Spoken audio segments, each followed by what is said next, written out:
Okay. So let's see. From the 7 points of the mind training, we have finished the first 5, I think. So today we are going to do the 6th. Okay. So the 6th point in the mind training is the commitments, regarding the mind training. So we are going to study that. Entonces, de los 7 puntos del entrenamiento mental, ya hemos visto los 5 primeros. Hoy vamos a seguir con el punto número 6, que tiene que ver con los compromisos que hacemos. Give me 1 second, I find the article because I forgot that I was supposed to share, but I should have it. Okay, sure. I should have it.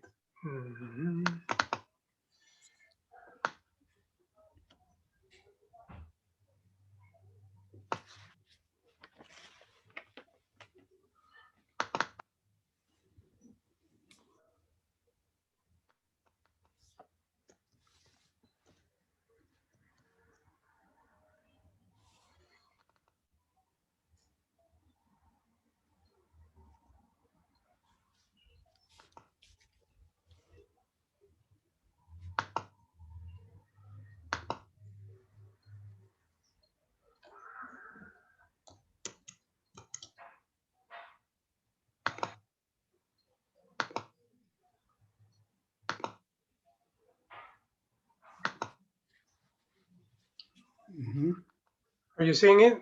Are you seeing them? Yes. Okay. You need to, you need to go up. You need to scroll it down. Yeah, give me 1 second.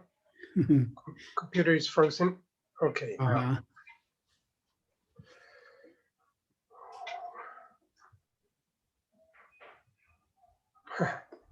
Now it went too much.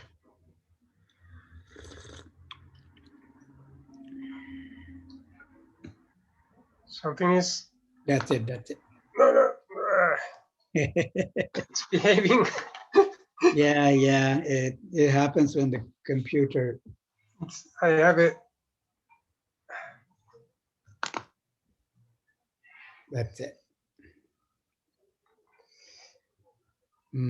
Stop there. Stop. Okay. Yeah. Okay. All right. So wonderful. Right. So now,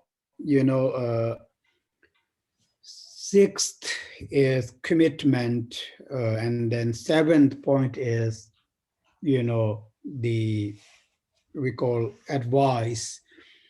So the difference actually is, in Tibetan, for the 6th, it's called tamsik, which is samaya, So that means samaya, if you directly translate it, it actually means word of promises, words of promise. Tibetan also same, when you say tamsik, it means word of promise.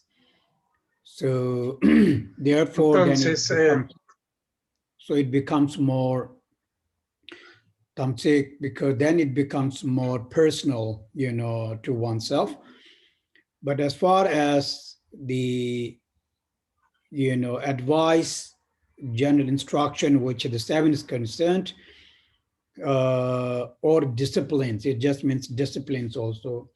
While in discipline, there are no promises, so therefore there is no breaking of any promise or breaking of any vows. So tamsik also, in this case, we can say vow as well, right? Because it's also the vows for the mind training. So that, that differentiation is actually quite important. Entonces, vamos con el punto 6, que son compromisos. El punto 7 se llama consejos. Y la diferencia entre el 5, entre el 6 y el 7 es, digamos, viendo la palabra que se utiliza en tibetano, que es damsik. Damsik es también samaya en sánscrito.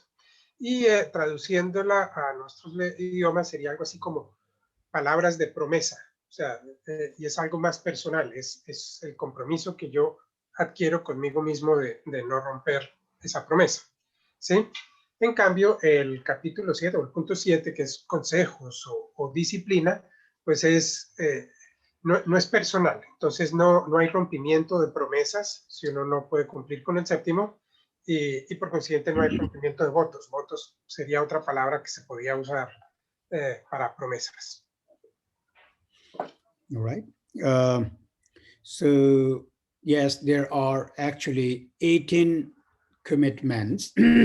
So we have, all right, so 18 commitments. We go one by one. The first slogan here, it actually says, always practice the 3 general instructions. So these 3 general instructions, we count them separately, and then on top of that, there are 15 other, let's say, commitments.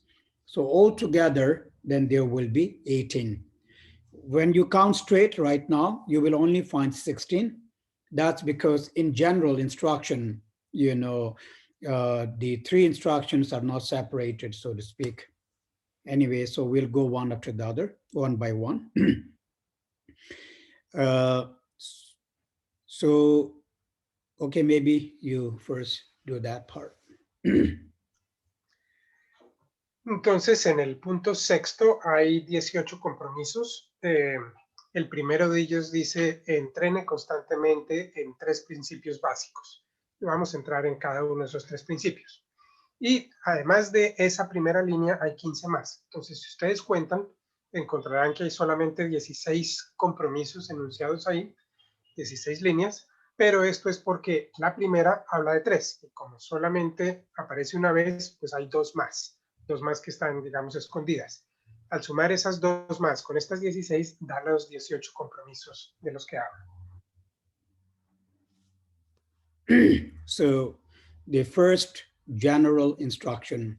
So the first general instruction is the first commitment, okay? So it starts from there, the first commitment. So what is first general instruction? So the slogan goes like this. It says, do not violate the other vows while practicing mind training.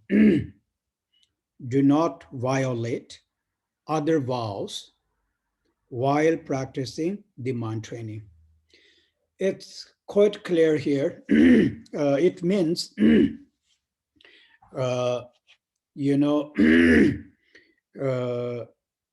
other vows, that means it refers to such as, the Vinaya vows of the monks, nuns, and as well as the layperson. It could also refer to Bodhisattva vow and Vajrayana vow. These are the 3, let's say, main vows we have in Buddhism. Sometimes the Lojong practitioner, the mind training trainee, somehow, because they think I am a mind trainee or mind training practitioner, so I can ignore these vows. It can happen to many people. So basically here, this is what he's saying. He's saying, whichever you may be, it's not only regarding mind training in my understanding, right? One should never ignore, one should never, disrespect any of the vows in general. So here also the instruction is that, for example, it could happen that people would think, oh, I am not a Vajrayana practitioner.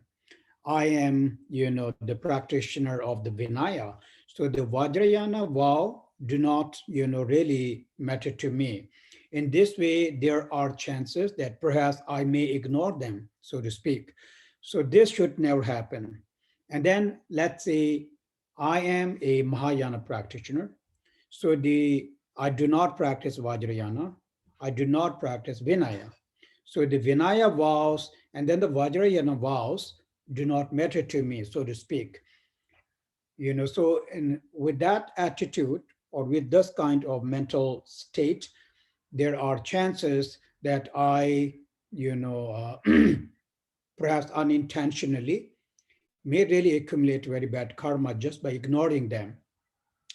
So therefore, this is a very profound advice to us saying that we must, whatever you may be practicing, of course, that is your priority.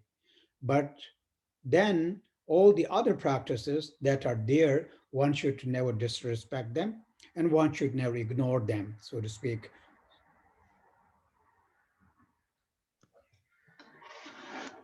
Entonces, el primer compromiso que se abre en 3, el primero de ellos dice, no violes los otros votos mientras practicas el entrenamiento mental o el lo-yo. Y esto se refiere a los otros votos que existen, porque en el budismo tenemos los votos Vinaya, que son los votos que toman los monjes, están también los votos laicos, están los votos del Bodhisattva y los votos del Vajrayana. Entonces, podría suceder que nosotros tomemos la actitud de que, pues, como yo practico lo yong, entonces a mí no me aplican los demás votos y puedo olvidarme de ellos. Pero esto es un error, ¿sí? Otro puede decir, como yo soy practicante de Hinayana, entonces a mí los votos Vajrayana no me aplican. O como yo soy un practicante del Mahayana, entonces yo no tengo que poner atención a los votos del Vinaya o del Vajrayana, ¿sí? Y con este enfoque, que sería un enfoque erróneo, es posible de manera no intencional, digamos, crear un karma, puede acumular un karma negativo bastante grande por no respetar los votos de los otros caminos. Aquí hay que entender que nosotros tenemos, digamos, una práctica principal y esa es la más importante para nosotros, pero no por eso estamos exentos de cuidar los votos de las otras prácticas, ¿sí? Debemos ser cuidadosos de mantener entonces todos los votos con su debido respeto, digamos.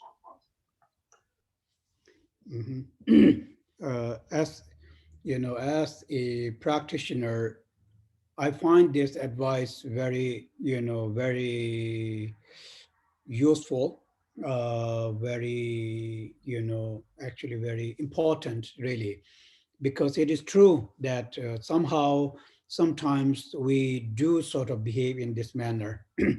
Maybe not always, but sometimes. Also, like for example, in Hinayana, they really, some of them are totally against Vajrayana. I think most of them are totally against Vajrayana. Those things anyway. So in general, but especially here it's referring with the Lojong mind training practice, that we need to remember that training one's mind may be very important, but at the same time it is equally important to keep up the discipline too, right? Because sometimes we think, oh, the disciplines I don't have to really pay too much attention because I am, let's say, a mind training practitioner. So perhaps there are chances that we can ignore our behavior, with the excuse that I am improving my inner mind, so my outer behavior, is irrelevant kind of thing. So that actually is not very true. Our outer behavior is actually even more important than our own inner development. So we have to really,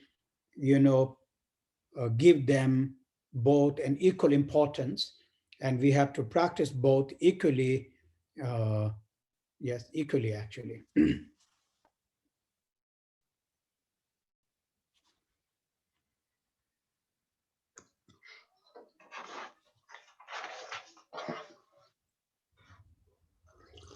Entonces, Khempo dice que él encuentra muy útil y muy importante este consejo, porque pues en algunas ocasiones los votos del Hinayana, por ejemplo, pueden parecer contrarios a los votos del Vajrayana especialmente, ¿sí? Pero pues hay que mantenerlos todos. Entrenar la mente obviamente es muy importante, pero también la disciplina que debemos mantener, la disciplina moral o ética, también lo es.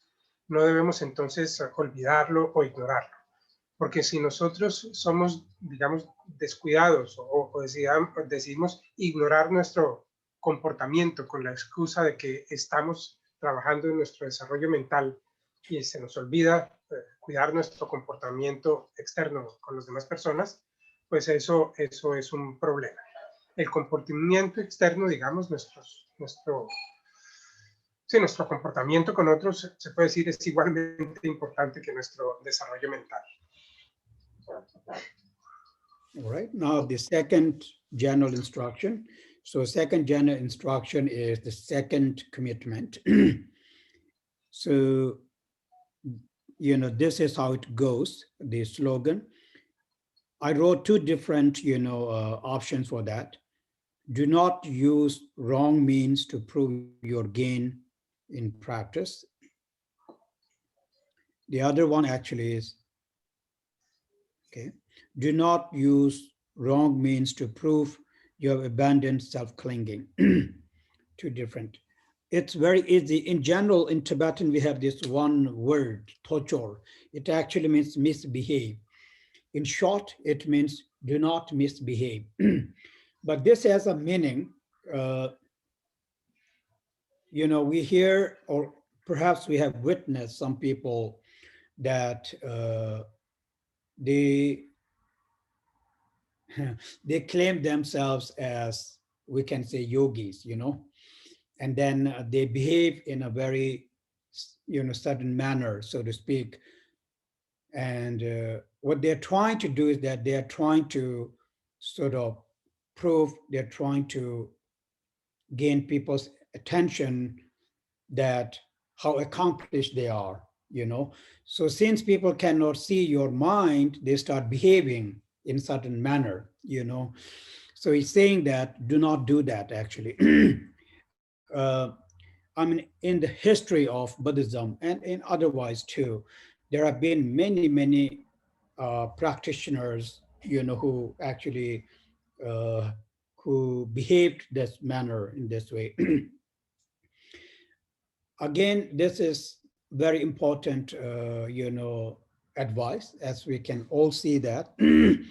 uh, the Lojong practice and in general Dharma practice is to really tame our mind, correct? It is 100% to tame our mind. At the same time, it is also to tame our behavior too. It's not all about mind. So generally, it is, uh, when our minds are matured through the Dharma practice, mind training practice, our behavior too should be matured. Our behavior should become more gentle, more peaceful, more appealing, more kind, which means from the behavior point of view, there should be humility, I guess. People become humble, really very, very humble, so to speak. Those are very good signs, so to speak, of, practice. Uh, so this is what he's saying, that should be how it, that is how it should be. Therefore, uh, you know, one should not sort of misbehave, misbehave in order to, in order to show that you are such and such kind of practitioner.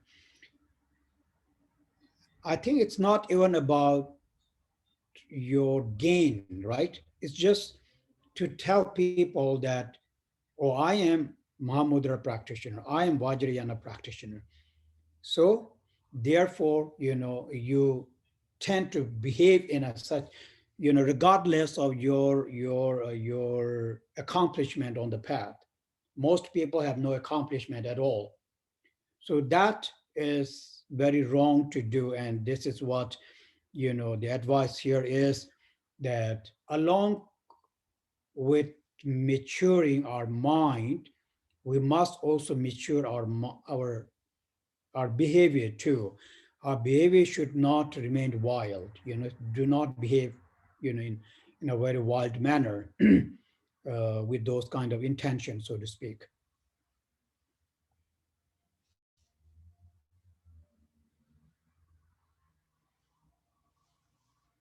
Khempo, you mentioned two translations. I Mhm. didn't get the second one. All right. The Could second you one actually repeat me the is, second translation that you use? yeah, do not use wrong means to prove you have abandoned self-clinging. That's the first. Yeah, that's the And the second one. second, That's actually second one. The first one is do not use entonces, wrong means. which was the first one? I just got one. Yeah, the first lines are same. Do not use wrong means to prove your gain in mind training, your achievement in mind training. I'm sorry, I'm hearing you all cut off and I cannot understand. Could you repeat the two translations that you did so Yeah, I yeah, can yeah. get? Same. The first lines are same.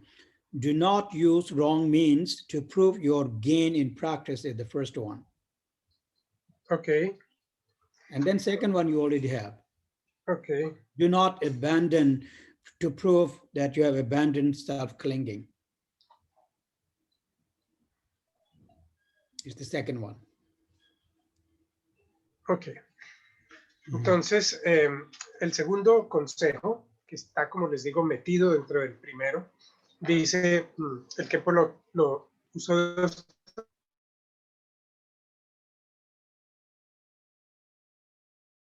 avance en su práctica, o no use medios erróneos para probar el abandono al aferramiento, ¿sí? Esto se puede reducir en no comportarse mal, o sea, no usar, digamos, un comportamiento extraño para mostrarse, como por ejemplo, tratar de comportarse como un yogi para demostrar que es un practicante avanzado y que tiene mucho control, todo eso, y para captar la atención de los demás. El Lojong es entrenamiento mental, pero también debe llevar a un entrenamiento en el comportamiento. De alguna manera, el Lojong debe madurar nuestra mente y al nosotros tener una mente madura, también eso debería generar un comportamiento maduro. Y un comportamiento maduro sería un comportamiento pacífico, amable, calmado, especialmente humilde. La humildad es un muy buen signo. Así debe ser el comportamiento de un buen eh, de una persona, un buen practicante del Lojong. Entonces debemos evitar todo mal comportamiento, digamos, para hacer un show, para mostrarse y decir, yo estoy por encima de todo eso. La mayoría de la gente no tiene logros, entonces, pues, es muy escaso encontrar a alguien que de verdad tenga logros. Como no podemos leer sus mentes, sino solamente ver su comportamiento, entonces por eso es que algunas personas, digamos, adoptan esos comportamientos estrambóticos para llamar la atención. Pero debemos entender que una mente madura es una mente que también está acompañada de un buen comportamiento. Khempo, could you give me a second? I have a runny nose and I have to go and get some tissues. Sure.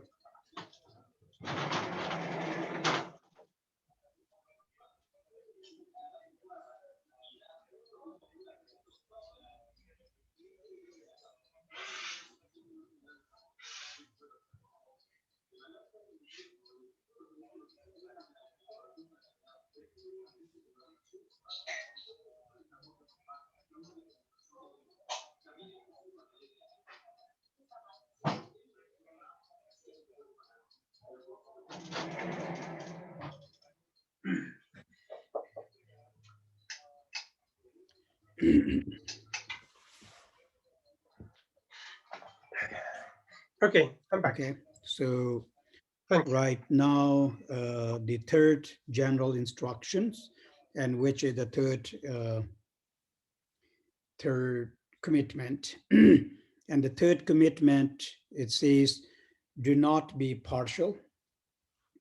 So while that's actually, it sounds very easy. Do not be partial means, treat everyone equally, correct? So do not differentiate between people at all. This is the meaning of it, and it's quite, quite understandable here, because we are, mind training really is all about bodhicitta, relative and ultimate, and it is really all about great compassion. So my understanding here is spatially, it means it is so important for us to really try our level best to embrace or to include, everyone in our mind, right? In our compassion. We are not always able to embrace everyone. We only embrace, people who are attached to. It is not here that we are saying that's wrong. It's not wrong. But along with loved ones, close ones, dear ones, we can also include the other, sentient beings too. So it has that, that, let's say, meaning in it. Do not be partial. For example, perhaps we sometimes do not really include, let's say, evil beings or evil spirits. Our notion is that these are, evil beings, so they don't deserve, I guess, it's somehow deserve love. They don't deserve kindness. Maybe that is the mentality. So that is wrong. There are no sentient being in this world who do not deserve, love and kindness, right? Actually, really, everyone deserves love. Everyone deserves kindness, just the way how you deserve, all these things. So we as a human being, uh, perhaps we have that mentality, right, in our world of some people deserve and some people do not deserve them. That's not really true, actually. Everyone deserves happiness. Who in this world is there who do not deserve happiness? But in our mind, we do have that sort of, of mentality sometimes, or they don't deserve success. They don't deserve, fame or wealth. That's very wrong way of thinking. So I think here, the advice is that how we develop this kind of equanimity to everyone, and from where we really learn to treat everyone equally. So therefore, the first thing that we really need to develop is the, neutral state of the mind, equanimity state of the mind. And with that mind, then yes, we can always develop this, the other qualities of the love, kindness to all sentient being. And then we also will be able to develop this potential in us to, to embrace all sentient being with, with bodhicitta, actually. But in short, I think it's important for us to remember that, that even the even our own worst enemy also deserves love, also deserves kindness. It is very true.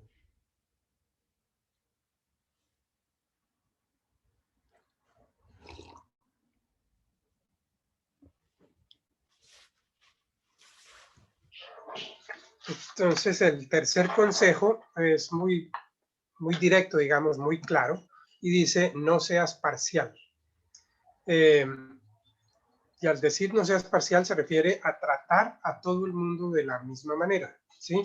No hacer diferenciaciones entre amigos, enemigos, indiferentes, todo eso. Recuerden, el Lo-Yo lo que quiere es que nosotros podamos desarrollar nuestra bodhicitta absoluta y relativa, ¿sí? Eso entonces nos debe implicar que debemos incluir a todos los seres, no solamente a nuestros seres queridos, sino a todos los seres sensibles los debemos tener en igual aprecio, digamos.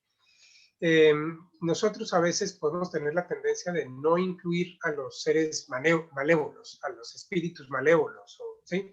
Que creemos que son dañinos y que nos pueden hacer daño. Creemos que no merecen amor y que no merecen bondad o compasión, pero eso no es así. No hay ser sensible que no merezca nuestra compasión y nuestro amor y nuestra bondad.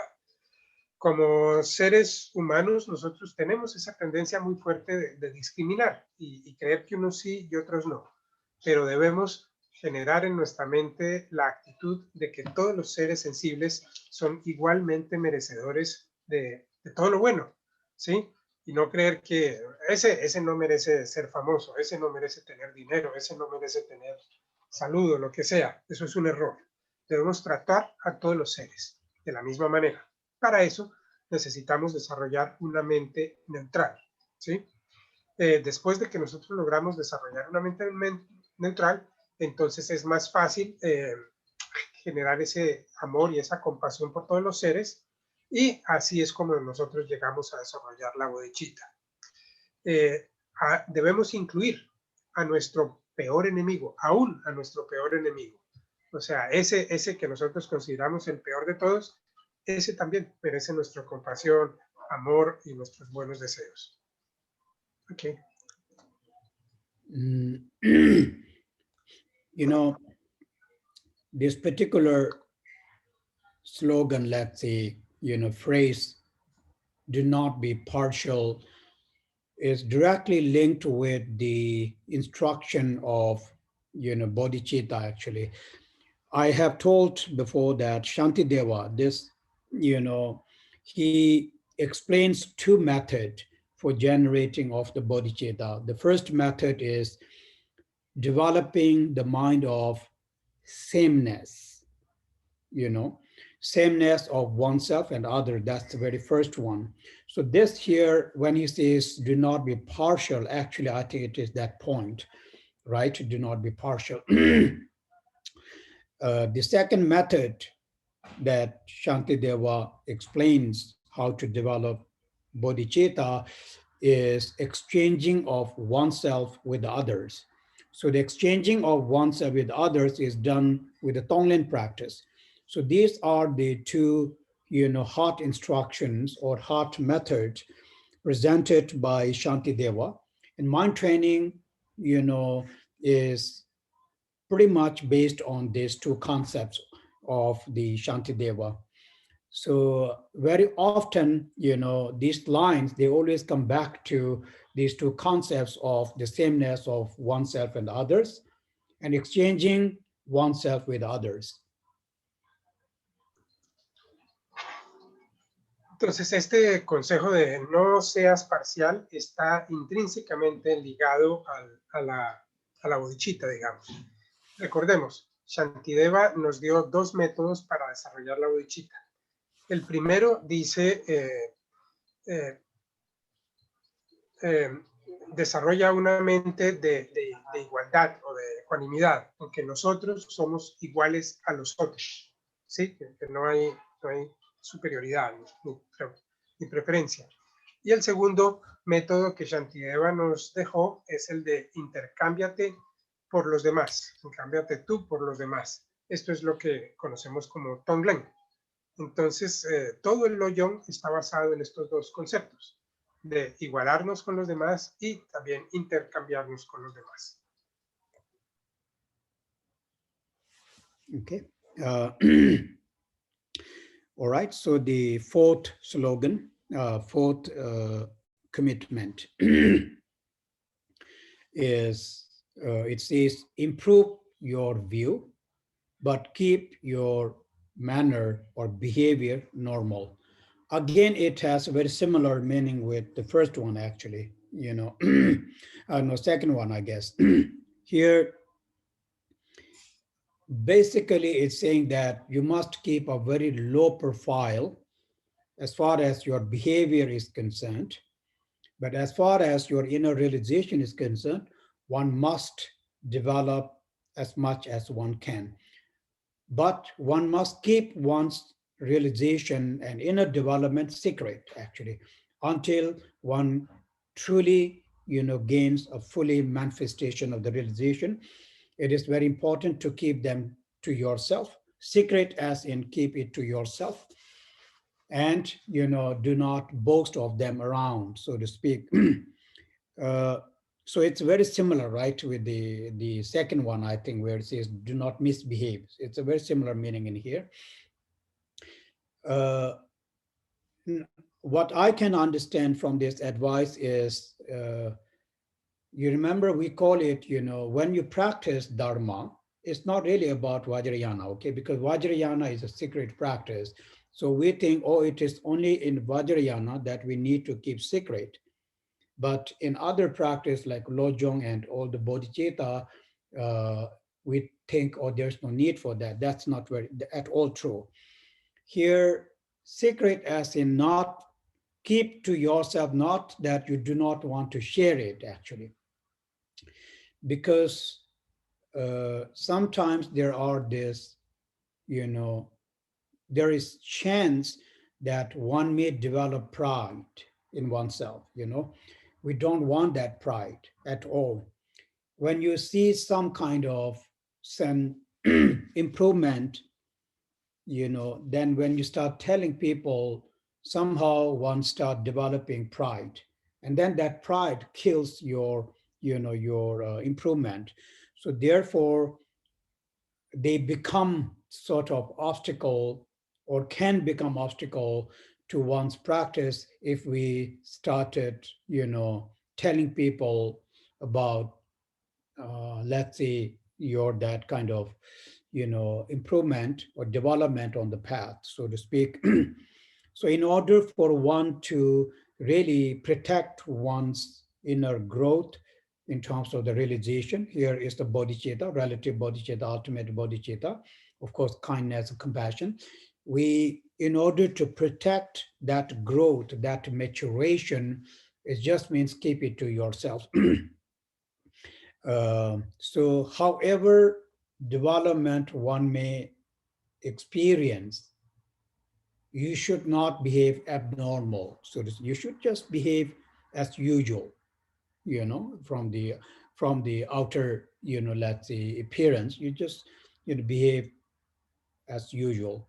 But inner, I must always observe them. I must, keep keep advancing, keep progressing. So, but one must keep that to oneself. El cuarto compromiso dice, mejora tu visión, pero mantén el comportamiento. Y se refiere, es muy parecido, se refiere al desarrollo interno, digamos, que por medio de mejorar la visión es mejorar nuestro desarrollo interno, pero eso debe mantenerse secreto, ¿sí? Es parecido al segundo punto. Y acá, digamos, se refiere a que, podríamos decir, todo el resultado de la práctica del Dharma debería mantenerse secreto hasta que uno realmente sea un ser noble, digamos. Y no solamente el Vajrayana, porque decimos el Vajrayana el secreto, pero entonces el Mahayana no, y el Hinayana tampoco, y todo eso, pero no, realmente, pues no se trata de no compartir las enseñanzas con los demás, sino de no divulgar el progreso que nosotros tengamos por medio de la práctica, ¿sí? Porque si nosotros empezamos a divulgar el progreso que nosotros estamos obteniendo de la práctica, muy probablemente esto redundará en desarrollar orgullo también. Y ese orgullo, por por haber compartido el progreso que hemos tenido en nuestra práctica, se convierte en un obstáculo para pues, seguir progresando.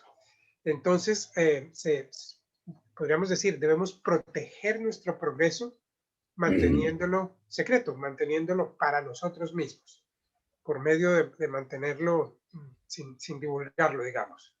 Entonces, así tengamos un desarrollo interno, un desarrollo mental, un progreso mental que nosotros podamos observar, nuestro comportamiento exterior debería seguir siendo muy natural, muy usual y no empezar a comportarnos de manera estrambótica para mostrar nuestro progreso interno por medio del comportamiento externo. So yes, okay. Now the fifth commitment, right? Uh, Directly, actually, it means do not make remarks. Then I guess it can also mean do not abuse, right? Do not abuse others. It's a very similar way in my understanding. So it's very straightforward, but especially I think it's very, and this is regarding, regarding controlling our speech, especially derogatory speeches. One must always avoid using derogatory speeches. This is actually there are some other that's coming up. Remark usually are made in the crowds, and sometimes it may be true, but it's rude. For example, let's say there's a blind person. To call a blind person is, I mean, it's, well, it may be true, but it's rude, correct? So we do not want to be rude. We don't not want to be disrespectful to other people. It's so very important to also observe our speech. I think it's most important actually to observe our speech, right? Along with the mind, really. Mind and speech from these two, I think because most of the time we use, I mean, almost all the time we are using speech. So we need to really be very mindful of the words that we use. We do not want to use words that are, rude, that are disrespectful. So therefore, do not make remarks in that way.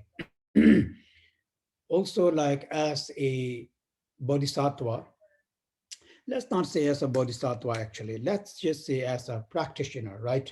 Like we call Sherpa means Dharma practitioner, let's just say practitioner. It's really even, let's say, uh, it's, it's not at all suitable, you know, for a practitioner to engage in such kind of speech, correct, and derogatory. Let's say you imagine a lama or a teacher, in the crowd using all kinds of derogatory speech. That's a very shameful thing to do. I mean, I'm not saying anyone is doing that, but in general speaking, it doesn't have to be in a crowd. Let's say you are in a bar, whatever. And then if you're using all this, let's say, uh, curse, if you're cursing other people, that's not good for you, for your mind, for other people. I'm just saying more things added to that because people say, oh, it means I shouldn't say anything, in that manner, but it's also from that manner. Some people in our world just use all this, language. Can you repeat? Can you repeat from bar when you said let's imagine that you're in a bar and then I lost you. Could you repeat from Yeah, there? okay. I'm saying just generally, it doesn't have to be in a bar. I'm just saying in general, we see people, there are people, Lost connection. can, are, am I breaking? Can you hear me, Carlos? Yes, I don't know if it is your connection or my connection, but yes, you're breaking. I cannot hear you. Since bar, I lost everything. I cannot Okay. hear. So yeah, okay. So I'm saying in general, that that people use very derogatory speech. We see people using all the curses and all that. So I'm saying it also refers to those things as well. We really need to you know be very mindful of our speech too. Mhm. Okay. Entonces, el quinto punto dice, no hagas comentarios, digamos, o no abuses a otras personas. ¿Sí? Yo ahí lo tengo eh, traducido como no hable de extremidades lesionadas. Son diferentes traducciones. Y acá a lo que se refiere es que no debemos usar un habla ruda, un habla que genere malestar, digamos. Así sea cierto. Por ejemplo, si hay una persona ciega, pues es cierto que es ciega, pero llamarlo ciego puede ser algo que lo hiera. Entonces debemos evitar eso. No debemos ser irrespetuosos en ninguna circunstancia, ¿sí? Entonces, no solamente debemos observar nuestra mente, sino también debemos observar nuestra habla. Debemos ser cuidadosos con las palabras, no usar habla ruda. Como practicantes, que se dice chopa en tibetano, no es adecuado entonces usar un habla grosera, soez.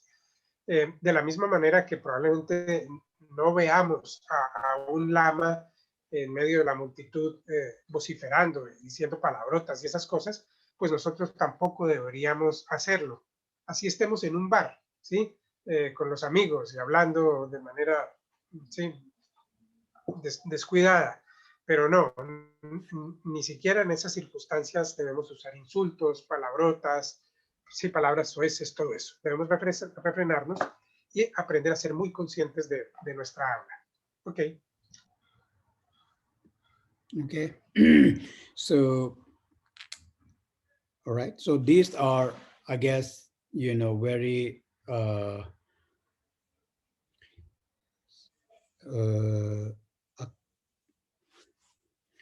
well, it's an advice that we always give to everybody, I guess, especially, I guess, to your kids, to your children. Yeah. But we as an adult people, we also really, really need to be very mindful of our speech in general, right? So we don't want to be, rude, disrespectful, and we don't want to hurt other people's feeling without any reason, or also with the reason generally. So speech is the one that can truly penetrate through your heart, and really, really break your heart. Yes, we see there's a saying, I guess, in saying, which is says like, speech is sharper than knife, we call it. Because knife can cut you, but the pain that you get from the cut of a knife is much lesser than the pain you get from a speech or from word being said by somebody to you. So the speeches are so very powerful, that it really, really, sometimes it remains with you all your life, no, Carlos? I think, yes, some people, so therefore we really need to be very, very careful, with our speech, want to watch our speech.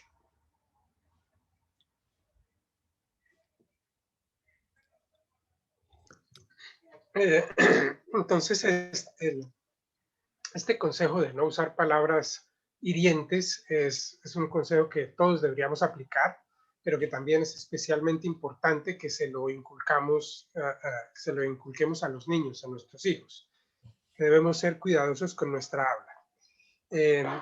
En tibetano tienen un dicho que dice, el habla puede penetrar al corazón y herir mucho, ¿sí?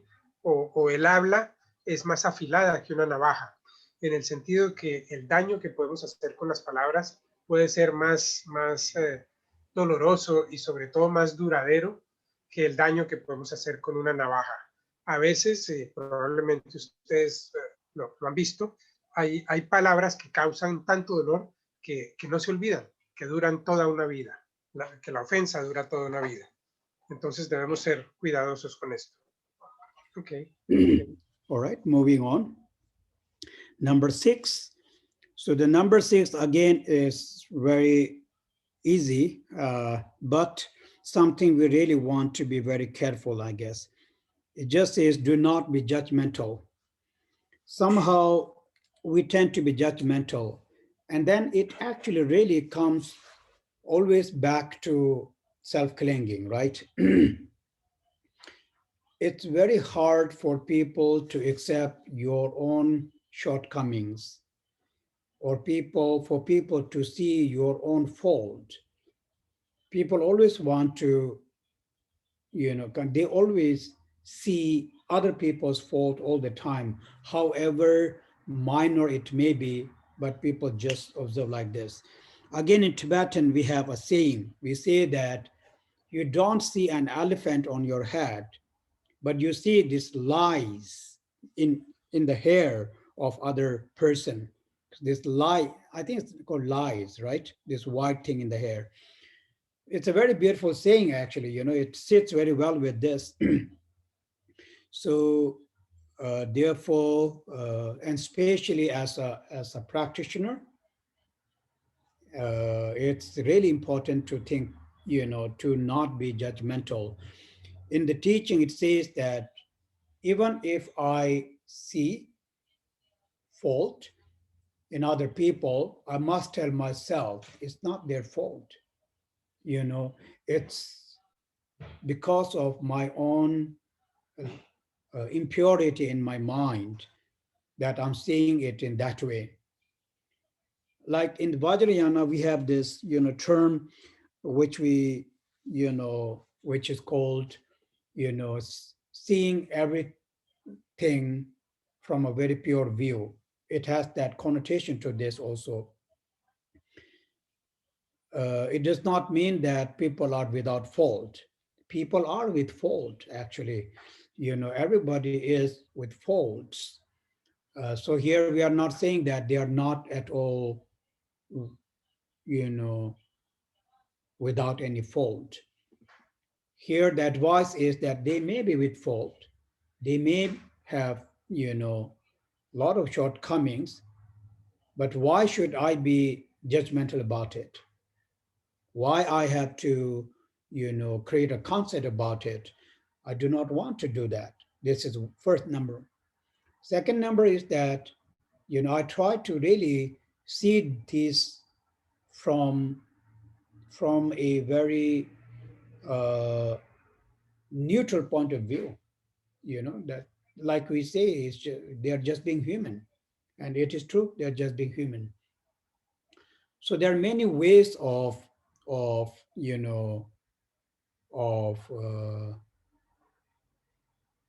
working with this mind of the judgmental, so to speak. Yeah, really, it's very important for for us uh, to keep this. I guess the other advice is, which number I don't remember. There was this one where it says that one must treat everyone equally. If we are able to treat everyone equally, then this problem of being judgmental will be solved. But when we are not partial, right, then this the concept, the thought of judging others in with negative intention, I guess, comes around. So So the solution is really, like I said before, it is, you know, to have this realization of the, you know, of the sameness nature of humanity, sameness nature of sentient beings.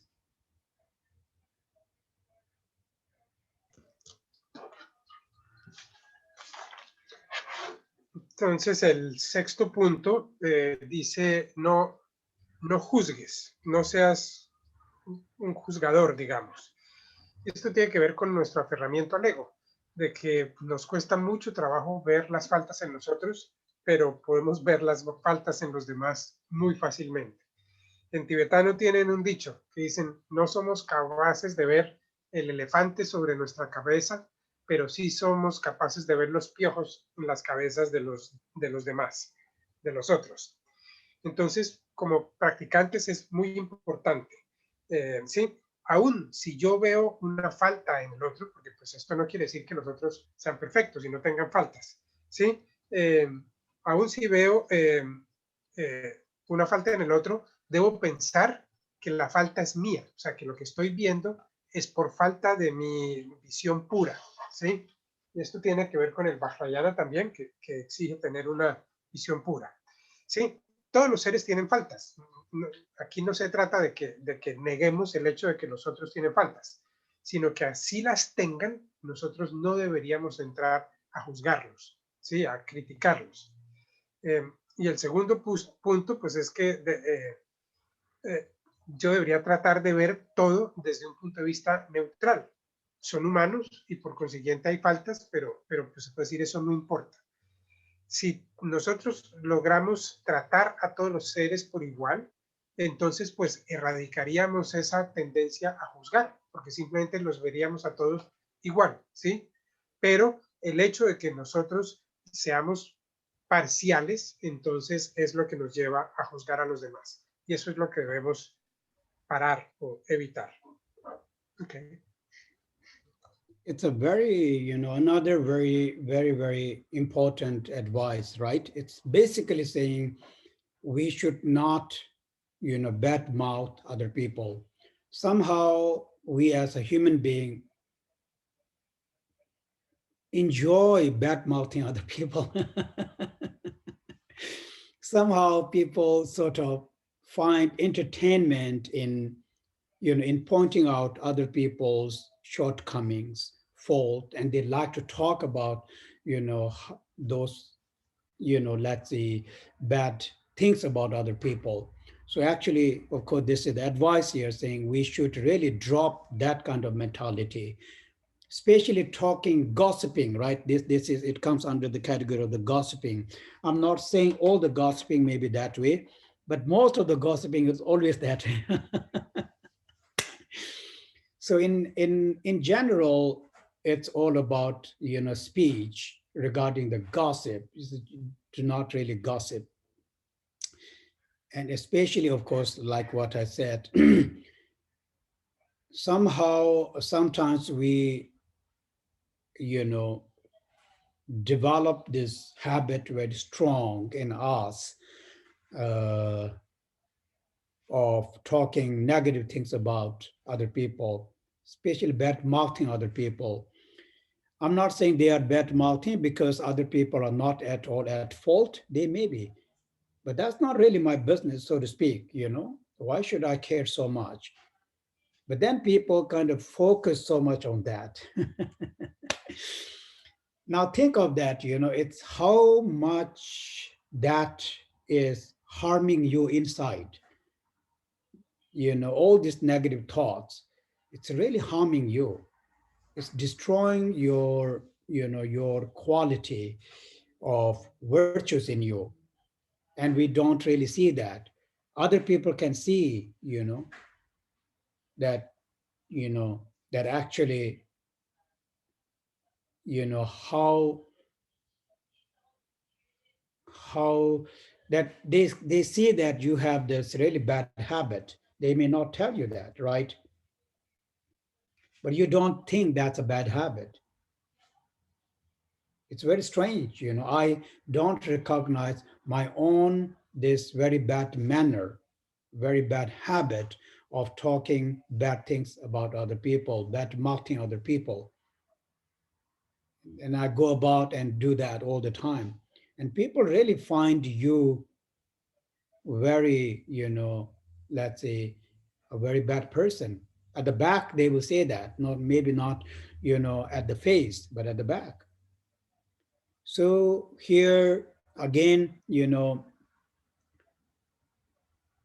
uh,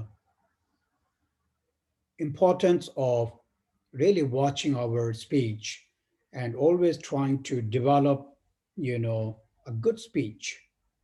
It doesn't mean that you have to, always say dharma things, so to speak, but, always avoid negative, talks, especially bad mouthing other people, but gossiping, all this gossiping, all the bad negative things about other people. It can really corrupt our mind very, very, deeply. So we really need to watch out for that.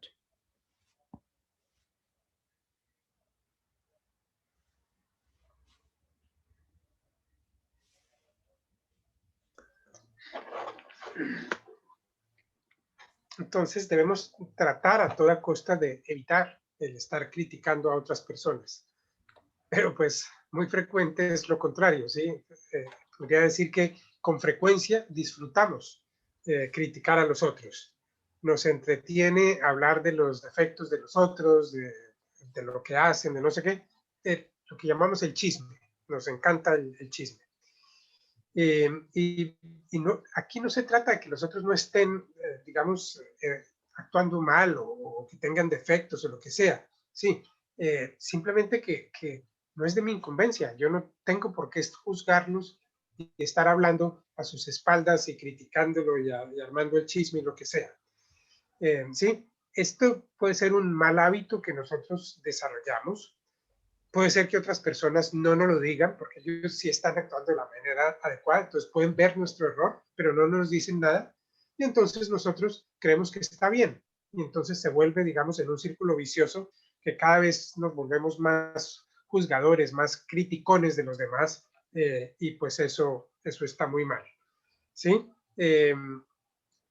Por lo tanto, entonces debemos desarrollar el hábito de cuidar nuestra habla y estar observantes de nuestra habla, de lo que decimos, de cómo nos referimos a los demás y todo eso. Evitar el chisme, evitar la crítica, evitar todo eso. Porque si dejamos que esto, digamos, prospere, nos puede corromper y se nos puede convertir en un problema mayor, digamos. Okay. Okay, so moving on now. That was number 6, right? No, number 7, commitment number 7. Here, the commitment number 7, it says, work with more intense negative emotion first. Yeah, this again, different people have different, kind of emotion that kind of, that kind of rules them, or that is more powerful in them. In some, perhaps it is anger. The, has the biggest issue. Which emotion is the emotion that you have the biggest issue with? Whichever emotion is, well, you're having the biggest issue, then you should first work with that. So it depends. Mostly it's anger, jealousy, and pride, these three. Ignorance is, somehow bit hidden, right? I think in our world. Anger is the most understandable. Jealousy also, pride also, these are connected. uh, and then perhaps ignorance in the form of, stupidity, I guess. Some people have that, stupidity. So first we need to recognize that, And then accordingly, we need to implement the antidote. So it's very easy. Generally speaking, like we are always advised, if you have, issue with your anger, then you should, try to focus on compassion. And then if you have, issue with, uh, let's say, pride or jealousy, one should focus on, the practice of, admiration or rejoicing. And then if we have problems with attachment, then, one practices more like generosity. So these are other things. They are different, let's say, but one have to understand that there is just, in reality, there is one single antidote that can uproot all of them. That one single antidote is none other than wisdom. For example, compassion cannot uproot anger, because compassion is not opposite of anger, so to speak. So therefore, uh, compassion can definitely help one to reduce most of the emotions, along with anger, jealousy, pride, but it cannot uproot it, actually, so to speak. So what is the one that can uproot the emotion? The key, let's say, antidote is none other than the wisdom, the transcendental wisdom, wisdom of emptiness. And the wisdom of emptiness is developed through the wisdoms of the learning, reflecting, and meditating. So, in short, these three wisdoms, the combination of these three wisdoms of learning, reflecting, meditating, and their growth is what is really going to help one to work with all of our emotions, regardless of their nature, so to speak. So, uh, so yes, for example, there's accumulation of merit, but the accumulation of merit is not the direct antidote at all, so to speak. But the wisdom is. So these wisdoms.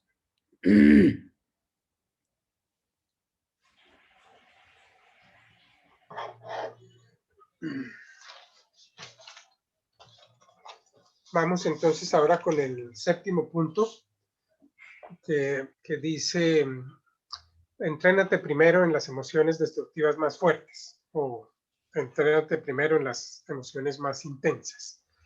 Esto se refiere a que las diferentes personas tienen diferentes emociones como la emoción dominante.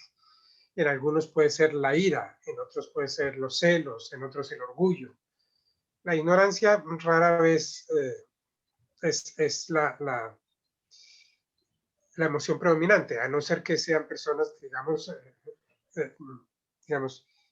cegadas por la estupidez, que tengan algún tipo de problema mental, digamos. Entonces, lo primero que debemos tratar de hacer es reconocer cuál es en nosotros esa emoción predominante y después tratar de aplicar el antídoto o los antídotos. Entonces, para la ira, el antídoto es la compasión. Para el orgullo o los celos podría ser la admiración o el regocijo, el podernos regocijar con lo bueno de los demás. Para el apego, pues es la generosidad. Pero, digamos, hay un único antídoto que realmente logra erradicar todas las emociones perturbadoras. Porque uno podría decir, la compasión ayuda a disminuir la ira, pero no es realmente el antídoto porque no es el opuesto total, ¿sí? Entonces puede ayudar, pero no la elimina. Entonces, ¿cuál es ese único antídoto? La sabiduría. La sabiduría realmente puede erradicar de manera total y permanente las emociones perturbadoras. ¿Y cómo logramos esa sabiduría trascendental, digamos? Por medio del proceso triple de aprender, reflexionar y meditar. Esta es la única forma en la que nosotros podemos de verdad, erradicar las emociones. La acumulación de mérito está muy bien, obviamente es altamente recomendable, pero la acumulación de mérito no es el antídoto a las emociones. Solo la sabiduría lo es. Ok. Yes,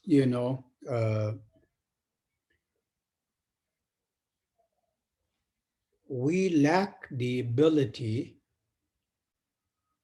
to see the working of secretly hidden emotions in us. Those are very subtle, so we never recognize them, but they're always there. They're always there. What we recognize are the obvious ones, the very obvious ones. So one can see that as one work with the obvious ones, the ones that are manifest, or have manifested, then as one sort of, you know, uh, reduce that, then gradually one is able to, through the practice of meditation, is able to see the most secret, you know, working of the emotions, so to speak. So in other words, then we are able to see the subtle, very subtle function of the emotions, and then more subtle, and then more subtle. And then eventually we see the most subtle emotions, and then that's how we actually become Buddha, so to speak, right? So there are many different layers and layers and layers of emotions, which we sort of peel one after the other, one after the other, one after the other, with our practice of the meditation of both Lak, Shine, and Laktong, and of course the mindfulness and awareness. Those are the tools that we use to to overcome the emotions. Nosotros en este momento no tenemos la capacidad de observar las emociones que serían secretas, las llamamos secretas porque no las podemos observar, ¿sí? Emociones muy sutiles que siempre están ahí en nosotros, pero no nos damos cuenta. Nosotros ahora podemos reconocer las emociones más obvias, ¿sí? Las más manifiestas. Entonces debemos empezar a trabajar con ellas y en la medida en que logremos erradicar esas emociones más patentes, más obvias, entonces podremos, por medio de la meditación, observar esas emociones más sutiles, más secretas, y así es como poco a poco, quitando capa por capa, porque son muchas capas de emociones que eventualmente, por medio de las meditaciones de Shine y Lacton, lograremos alcanzar el estado de un Buda. All right, so number 8, right? I think commitment number 8. So the commitment number 8, again, it's, it says, do not have any expectations for one's good actions. This is regarding karma, actually, as you can see. Even to the extent that I do not really expect even enlightenment for myself. Of course, I can, expect enlightenment for others, but it's regarding myself. I do not even expect liberation or enlightenment for myself, because mind training is all about losing attachment to the ego. It's all about losing ego. It's all about losing, the grasping of the self. That's the whole point. So here also, when it says, do not have any, do not have any expectations for your actions, for your noble actions, let's put it this way. So it doesn't really matter, right? Regardless of expectations, you always will have the result. But somehow, from the karma point of view, we somehow have to expect, which actually destroys the quality of the result. Our actions are never without consequences, right? We all agree on that. Then why do we have to develop an expectation? It's kind of really very silly to do that. Are you getting my point? But we tend to do that. It's our habit, you know. And we are always told in Dharma and in the world, there always will be consequences of your actions. No one says you have to first expect, then you will have the consequences. If you don't expect, there will be no consequences. We know this, you know, we really know this, but I don't actually know. We are really silly people, actually. So, uh, but then it's not silly in the sense like it's all rooted in ego clinging, it's all rooted in ignorance, right? It goes to show, goes to prove that how ignorant we are actually deep down inside. If we are without ignorance, we will have no problem with this. So anyway, so that's it really. Generally speaking, noble, when we talk about noble, it is noble when you have no expectations for your good actions, right? That's really noble. And it really, actually, it's not noble when you expect something in return. It's almost like a deal, you know, you're not, right? So therefore, like generosity point of view, when you practice generosity, the real pure generosity is giving and not expecting anything in return, simply giving, correct? And it is same with all of the rest of the, you know, of the noble actions of our body, speech, and mind. For oneself, okay? It's not expect anything for oneself. You can expect for others.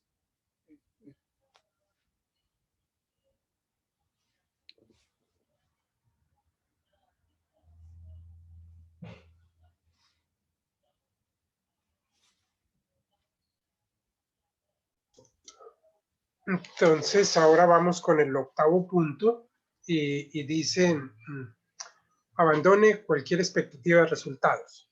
Y aquí es, el Khempo dice, no esperar buenos resultados como la liberación o la iluminación para nosotros mismos. Está bien esperarla para los demás, pero no para nosotros mismos.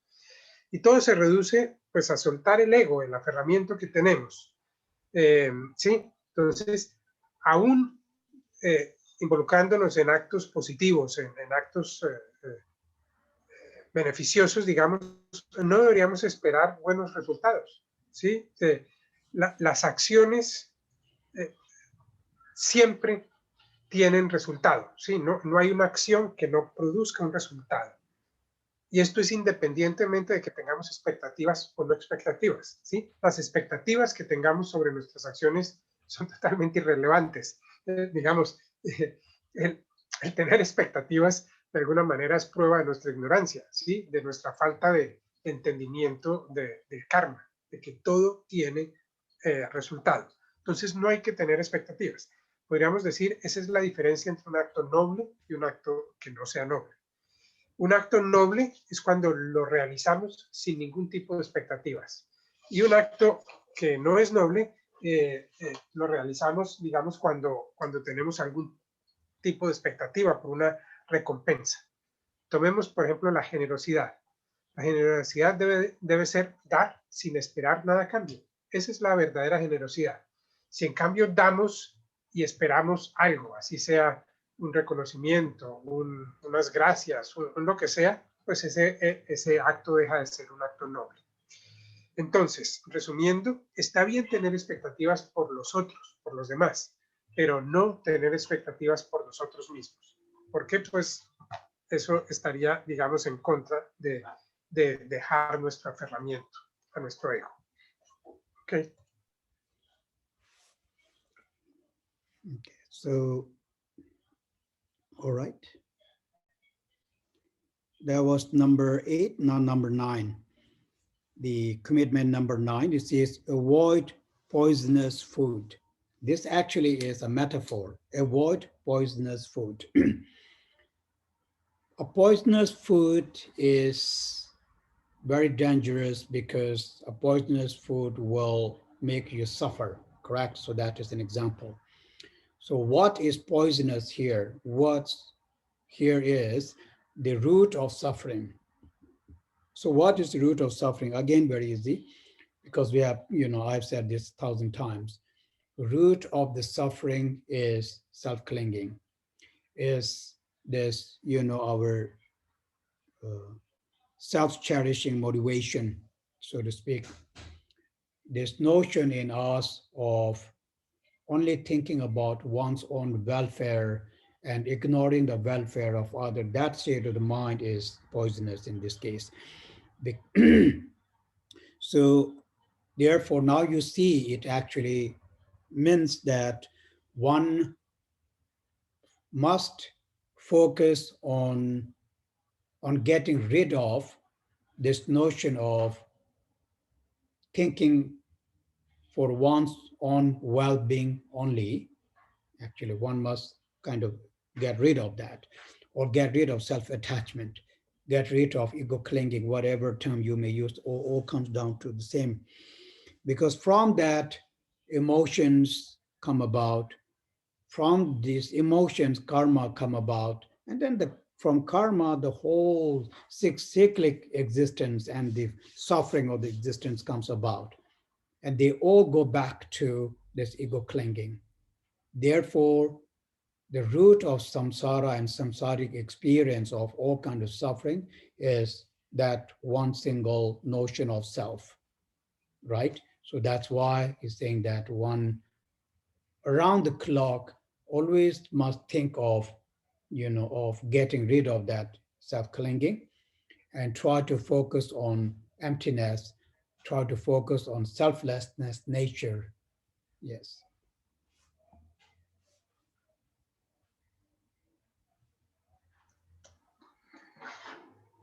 Vamos con el noveno punto que dice renuncie a la comida venenosa o abandone la comida venenosa. Esto obviamente es una metáfora entendida que la comida envenenada nos produce sufrimiento. Entonces, acá se refiere a que abandonemos la causa del sufrimiento. ¿Y cuál es ella? Es el aferramiento al ego, ¿sí? O nuestra autoimportancia, ¿sí? El siempre estar pensando en nuestro bienestar propio y olvidándonos del bienestar de los demás. Debemos enfocarnos en deshacer entonces nuestra tendencia a darle siempre mayor importancia o mayor interés a nuestro propio bienestar, a digamos, a costa del de los demás. Porque esa actitud es la que genera en nosotros las emociones generan las acciones generan karma y el karma produce sufrimiento. Entonces hay que siempre recordar que la causa raíz de nuestro sufrimiento es el aferramiento al ego y que eso es lo que tenemos que erradicar. Debemos, por lo tanto, tratar de entrenarnos en la vacuidad y en el concepto de no yo o no ego, o ausencia de ego. Okay.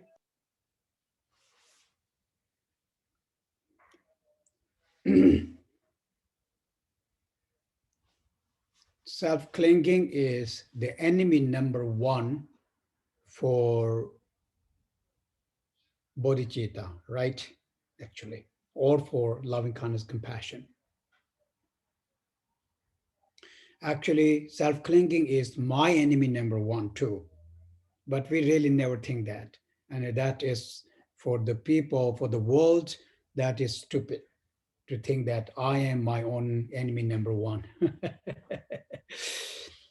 But actually it is true, not my body, but my this, my this view, my this wrong, false notion of I, me, and mine. That's my number one enemy, right? My worst enemy ever. But who will say that? Actually, nobody will say that. I think Buddhist priests, crazy people are saying this actually. So then why I am sustaining that, correct? If it is my enemy number one, we sustain that, we feed that, we grow that. And with that, all the emotions grow. Then of course the samsara grow. Every negative thing grows from there. That's why we have not been able to attain enlightenment. Actually, that's very much the root of it. So that's why it is so important for us first to have this recognition, right? First, we really have to have this recognition, this knowledge.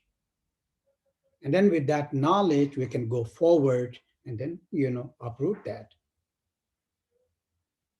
Mhm. That's it. De hecho, podríamos decir que el aferramiento al ego es el enemigo número uno de la bodhicitta. Y también podríamos decir es el enemigo número uno de nosotros mismos, de nuestra felicidad. ¿Sí? Pero pues nunca logramos ver la sensación de yo, mío. Eso es la causa de nuestro sufrimiento. Pero así actúa la gente, digamos, de manera ordinaria, permanente. Nosotros, en cambio, como budistas, deberíamos verlo como nuestro mayor impedimento, ¿sí? Pero la gente ordinaria y nosotros también, de manera descuidada, alimentamos nuestro ego. El ego alimenta nuestras emociones, las emociones generan nuestras acciones, que generan el karma negativo que después experimentaremos como sufrimiento. Ese es, digamos, el ciclo normal en que nos mantenemos. Y esto es lo que debemos ver como el enemigo número uno. Okay. So number 10, right? Yes, number 10. Number 10, I guess there are many different ways of translating it. It means do not find quality in emotions. That's one way of saying that. And because of that, we can say do not sustain the emotions or do not feed the emotions. It's true, no, Carlos. I think somehow we really find quality, at least in the pride. In the world, you are taught how to become arrogant, how to develop attitude. I think, I don't know, I mean, I may be wrong. People really teach you like, oh, you lack self-esteem. And then when they say self-esteem, then they teach you how to become arrogant. I may be wrong, but I'm thinking that they teach you how to have an attitude. People do literally say that you need to have an attitude, So therefore people think it's important to have an attitude, to have pride, and then to look down upon other people, to boast around.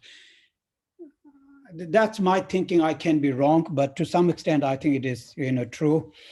So what we are exactly doing here is that we see this quality in the pride. We see this quality in attitude, um, in arrogance, I guess, right? In arrogance. Also, I think in aggressiveness too. What do you think? I think in aggressiveness too. People are like, you need to be aggressive. Why do they say that? Really, I've heard people saying this all the time. So they teach you, I mean, they just always tell you how to sort of improve all these things. So here, these, our teachers are actually saying the opposite. They're saying, no, it's very wrong, actually. We do not want to see any kind of quality in the emotions such as like attitude, aggressiveness, proud, all that. I don't know in the world if we see quality in jealousy and in anger. Perhaps we don't. you know. But then in aggressive, yes, right? Because people want you to be aggressive. So anyhow, so here, that's what it is saying.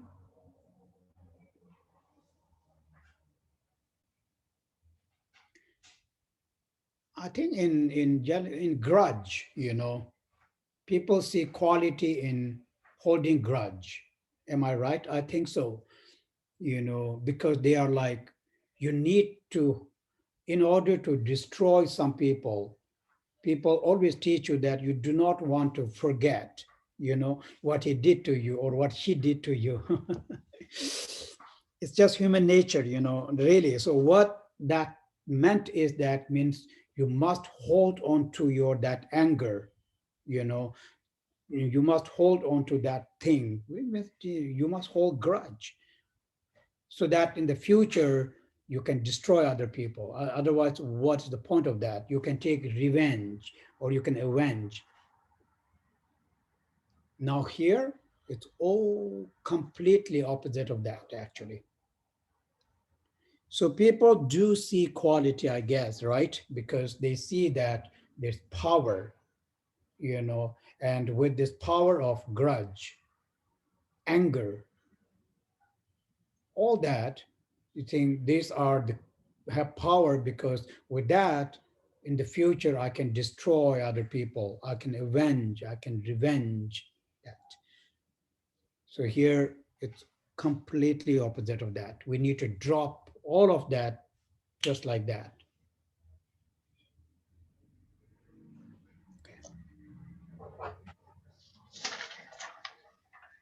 El 10º punto, tenemos una traducción muy diferente. En el texto que yo traduje dice, no seas tan leal a la causa, pero realmente el tiempo está hablando de no encuentres calidad en las emociones o no encuentres nada bueno en las emociones o no sostengas, no alimentes a las emociones, ¿sí? Y aquí se refiere especialmente a las emociones que en el mundo ordinario no se ven como malas, como por ejemplo el orgullo, la arrogancia, el carácter, sí, la autoestima, que nos dicen, no, es que usted tiene que tener una buena autoestima, tiene que desarrollar, sí, una actitud, un carácter. Usted no se debe dejar manosear por los demás, manipular, ¿sí? Más bien véase por encima, veas, sí, valórese y ve a los otros como manipulables, ¿sí? Eh, y la agresividad también, le dicen, no, usted tiene que ser agresivo, luche por lo suyo, gáneselo como sea, no sé qué, sé cuándo. Y pues aquí el consejo es no vean esas emociones como algo positivo.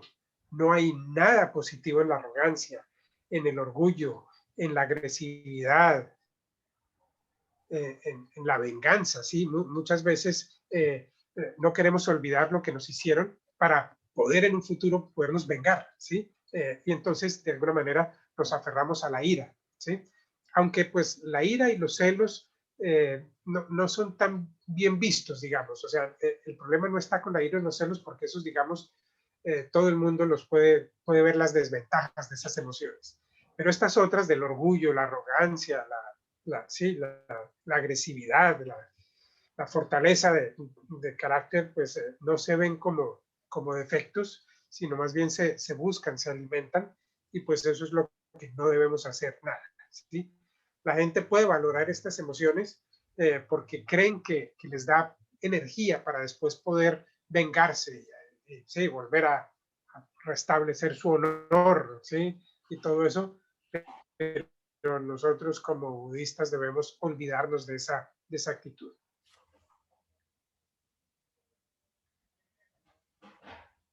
Okay.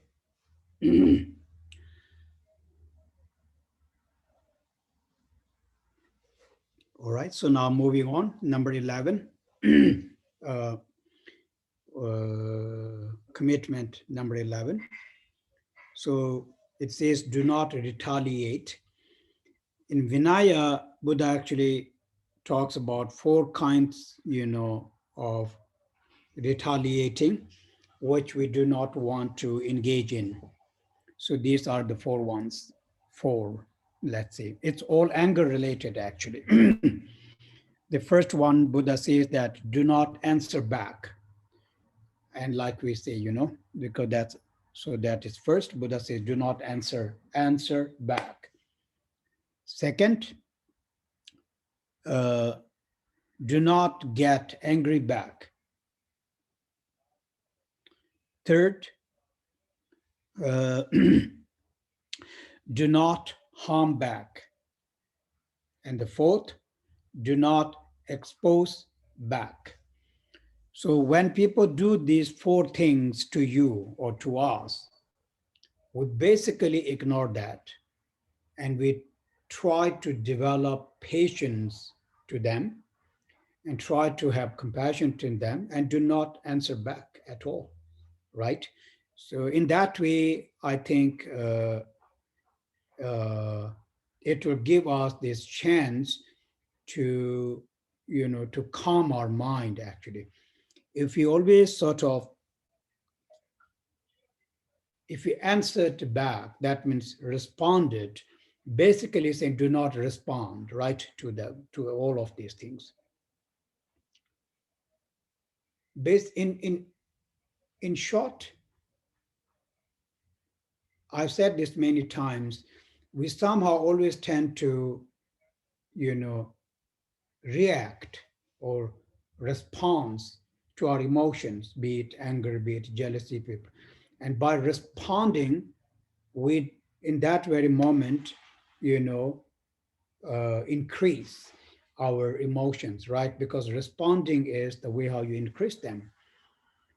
So the advice here is it is related to anger, but in jealousy and pride, it's important for us to really try to keep our cool, so to speak, right?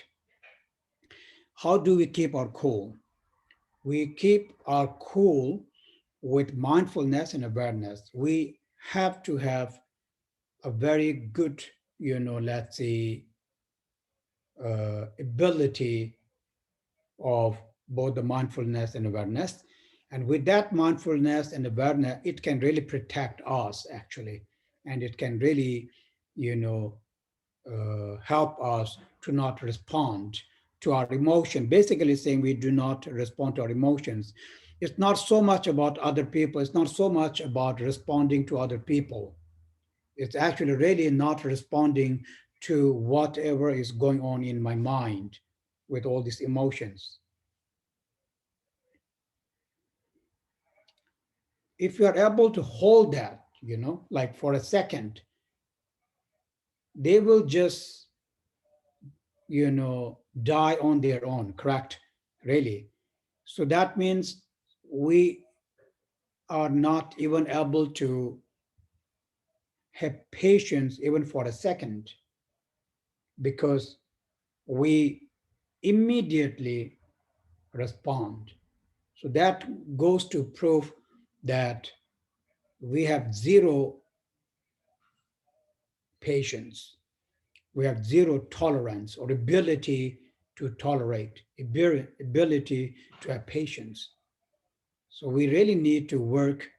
First, we need to develop these qualities of the patience. Then this will happen. Just by saying it will not happen, we first need to improve the qualities of our patience. Yes, and mindfulness and awareness. Yeah.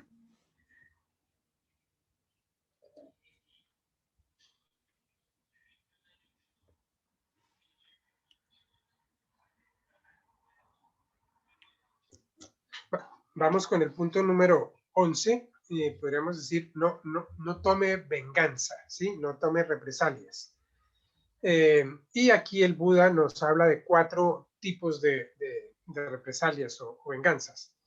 La primera es no responder. La segunda, no actuar con ira. La tercera, no hacer daño. Y la cuarta, no exponer las faltas, ¿sí? Y todo se reduce a tener paciencia y compasión, digamos. Pero nosotros, por medio de nuestra respuesta, lo que estamos haciendo es incrementando nuestras emociones, ¿sí? Entonces, la recomendación para la ira, pero también para los celos y el orgullo, es mantenernos calmados. ¿Y cómo podemos mantenernos calmados? Por medio de la atención y la conciencia plena de lo que está sucediendo en nuestra mente, ¿sí? Entonces, podríamos decir, no se trata de no responder al otro, sino de no responder a nuestras propias emociones, a lo que está sucediendo en nuestra mente. Si pudiéramos aguantar, así fuera un segundo, sin responder a nuestras emociones, esas emociones se disiparían, ¿sí? No quedaría nada, ¿sí? Morirían inmediatamente. Pero el hecho de que nosotros estemos respondiendo quiere decir que tenemos, se puede decir, cero paciencia, cero tolerancia, que en menos de un segundo ya estamos respondiendo a esas emociones. Entonces, pues esto nos recuerda que debemos desarrollar paciencia y tolerancia por medio del Dharma y de la meditación especialmente. All right. Okay, so we have to move on because, it's very big in all of them. So, all right, so number 12. So in number 12, it says, don't wait to ambush. Yes. So don't wait to ambush, meaning do not harbor the thought of waiting for the right moment to retaliate. Let's say right now, I, I am not able to retaliate. So I have to really first, gather all the cause and condition, or I have to become more powerful. So once when I become more powerful, and then I will take my revenge. So that kind of thing is saying, basically, it's very much similar to what we are saying before. Like, this is, I guess, another human nature. It's also had the sense of holding grudge as well, right? Because of that, then we want to wait until I am ready to really, really retaliate and take my revenge. So these are very negative thoughts, and therefore, as a practitioner of bodhicitta, these are against bodhicitta. If we do not drop these mental attitudes, then bodhicitta can never be born in me. If I do really want compassion, kindness to be born in me, I must reduce, I must eliminate. Those are, opposite of that, these qualities. So that's why he's saying that, uh, this is, I think, very direct opposite of kindness, right? And compassion. The, waiting to ambush or waiting to retaliate, so to speak, and looking for the right moment to retaliate. All that is really completely opposite of kindness, compassion, and of course, bodhicitta. So if I'm focusing on this, path of bodhicitta, then that's something that I must, at the very first, moment, reduce, work with, and do away with, right? Yeah.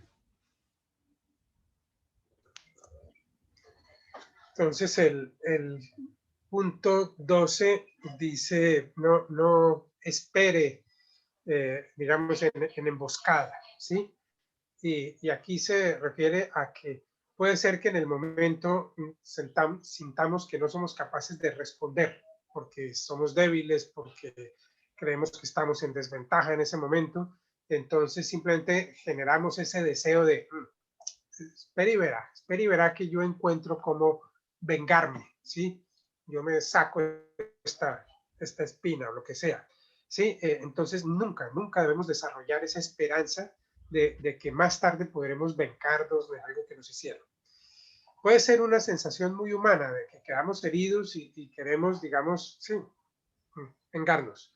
Pero esto es una actitud muy, muy negativa. Se puede decir que va totalmente en contra de la bodhicitta. Si nosotros llegamos a desarrollar ese tipo de deseo de venganza posterior, pues nunca lograremos que nuestra bodhicitta crezca, ¿sí? Porque pues este pensamiento es obviamente totalmente contrario a la compasión y al amor bondadoso.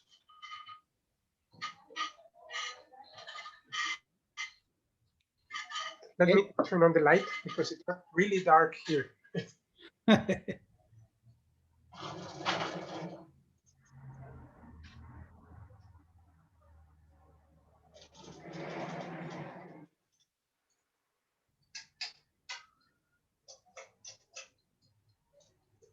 I cannot find the light.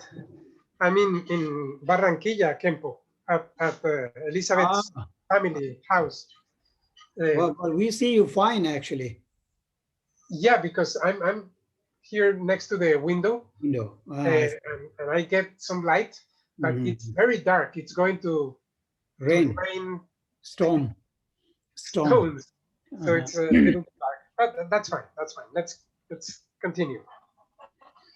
So, all right. Now, number 13. Mhm. Number 13 is, it's just basically saying do not hurt other people's feelings. It also means do not hurt the sentiment of other people, whichever word you like. I like both, I guess it has slightly different meaning. It's really basically that's it. That's very direct teaching of it. Again, it's about speech, right? It's really speech that basically we don't want to, like in the speech, we have four negative speeches, so we are here. Basically, that's what they're giving advice, saying that we must always avoid the four, negative karmas of the speech. So, and then one of them is this one, uh, other people's sentiment.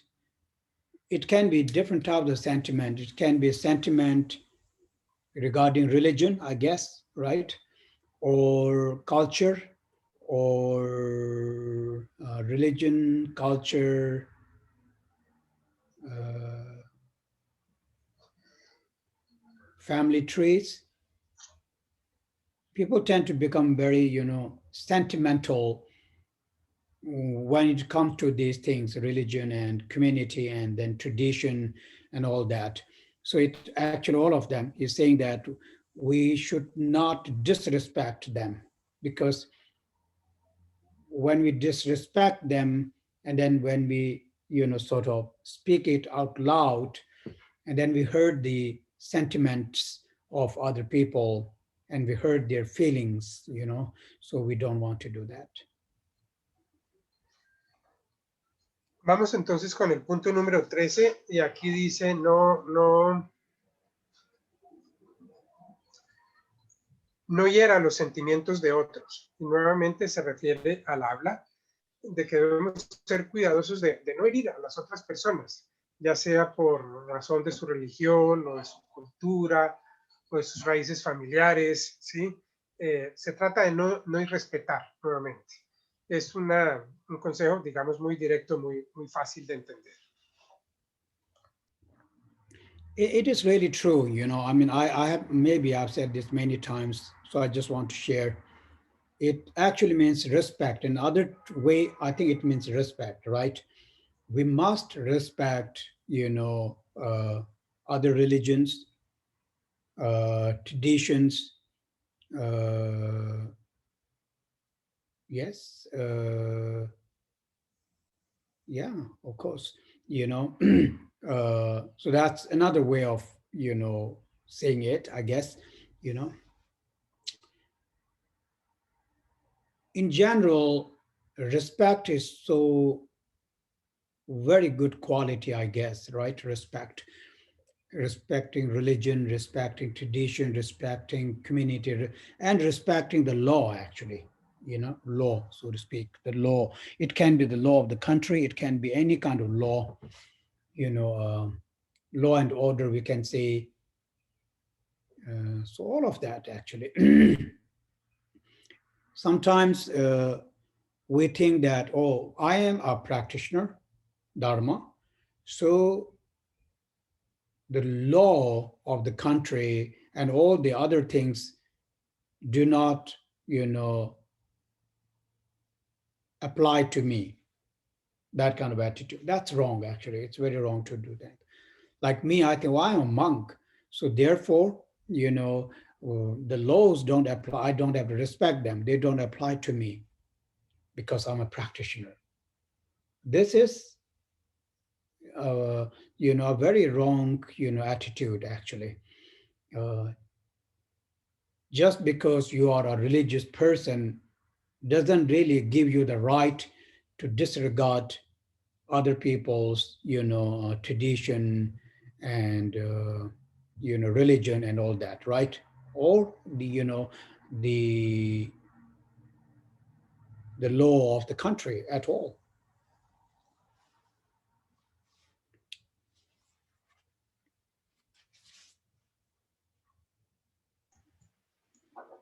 El, el respeto, podríamos decir, es algo muy importante, muy valioso. Debemos entonces respetar las religiones, las tradiciones de todos los demás. El respeto es una muy buena cualidad, perdón. Y también incluye el respeto a la ley, ¿sí? Eh, porque creer que la ley no nos aplica porque nosotros somos practicantes y que estamos entonces por encima de la ley, pues eso es un error muy grande. No nos da derecho a respetar a los demás, ni las tradiciones, ni las religiones, ni la ley, ya sea del país o de lo que sea. Debemos ser cuidadosos con eso. All right. So moving on, number 14, I guess, right now, I think, right? I think so, number 14. So, well, it says that do not put the load of female yoke to an ox. It's again a metaphor, but do not, I think it also says there, but the meaning is do not put your blame onto others. That's the meaning of it. Again, it's, like blaming game, playing the blaming game, I guess. It happens in our world. We always like to blame other people, not just blame, but in this case, putting my blame. So I'm not taking the responsibility, actually. And then I'm putting my blame onto other people, so to speak. So that's why it says, do not put the load of a female yoke. You can just say a horse, load of a horse to a donkey or whatever, any example you can use. In Tibet, you only find female yak and ox. I guess that's why you're using it. But nowadays you can, or you can say, the load of a man to a kid. Don't put that. But this is again very thought provoking, right, Carlos? I think these are thought provoking. These are easy, but very thought provoking. You are always taught these things, I guess I mean, you guys should know more about these things than me, because you have job, you go to an office, and then office and all that is a place where these things happens all the time, all around. So you really must have much more knowledge, and then you can see this from your own experience because your superiors had done this to you. And if you do this to people to whom you're superior, then what are they going to feel? You can relate to your own emotions and feelings. And then now you're doing the same thing. Now you are the boss. And then you are, putting all the blames to the people who work under you, so to speak. An example I'm giving us. So where does that leave you? First you think, oh, my bosses are horrible people. They're always doing these things to me. But now look at you. you're actually doing the same thing, you know. You're really not better actually from that point of view. When you gain a position, especially when you are on a position, you know, or power, that's when you have to be really careful. So you're using your power, you're using your position, you know, to kind of uh, incriminate these kind of things onto other people. So that's wrong behavior, I guess. I guess you are also taught, you know, I don't know if you're taught because I really don't know, in the business or in the offices, if you have any kind of disciplinary for that, I have no idea. You actually should really have disciplinary. Nowadays, you do have one thing which is called sexual abusement, which is very world famous. Other than that, I have no idea.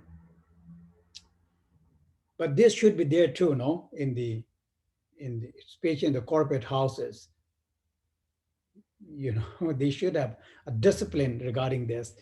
Maybe you can create one, Carlos, based on my training. They will kick you out the next day. Anyway, it's something we really want to think about, focus on. It's not about other people, it's about my own development, you know. So if do really want my own development, I do really need to focus on this kind of my mentality and then work with them. So Entonces vamos con el punto número 14 que dice no ponga la carga de un buey en una vaca o, o no ponga la carga de un toro sobre un caballo, no ponga la carga de un adulto sobre un niño. Y esto se refiere a no poner nuestra culpa, no echarle la culpa de, de, de lo que nosotros somos responsables a otros, ¿sí? Es ese jueguito, estar siempre buscando un culpable afuera a quien poderle echar la culpa de nuestros actos, ¿sí? Y esto es algo que probablemente ustedes saben mucho más que yo, porque pues en el mundo laboral, las oficinas, los trabajos, los negocios, esto es muy, muy común, ¿sí? Entonces, probablemente todos han sido ya todos han experimentado cómo los compañeros de trabajo les han echado la culpa o los jefes les han echado la culpa y ustedes sienten que no pueden hacer nada y después la situación cambia y ustedes están en una situación de poder y hacen lo mismo. Entonces, puedo decir, no están siendo nada mejor que lo que hacían sus jefes o sus compañeros antes. Entonces, pues, sobre todo, si estamos en una situación de poder, debemos ser tremendamente cuidadosos de no abusar de las personas, digamos, echándoles la culpa. Ojalá hubiera, digamos, un código que prohibiera hacer eso. Por ahora, ese código está muy claro y ya se volvió algo de carácter mundial, el de no abusar, ¿sí? El acoso sexual, por ejemplo, en las oficinas y eso, ¿sí? No abusar de una posición de poder o para abusar de las personas. Pero en el resto, o sea, fuera del mundo de lo sexual, no sé si haya códigos, de pronto deberíamos desarrollar algún código, pero probablemente incomodaría tanto a las personas que nos echarían del trabajo inmediatamente. abusement, I guess you have some discipline about abusement, right? Anyways, all right. That, so we'll not go in there. Now the number 15th. So the number 15 actually says, do not harbor the thought of always wanting to be the first. I'll say it again. Do not harbor the thought of always wanting to be the first. Now, this is our problem, actually. It has two meanings, especially, I think, you know, in the airplanes or when you are in a queue. You always, people rush to be the first. So here, actually, it does have this connotation of don't rush. But here, why I'm rushing is there's a reason for that. Because I want to be the first. So here, it also has this connotation of, you know, expecting an immediate result.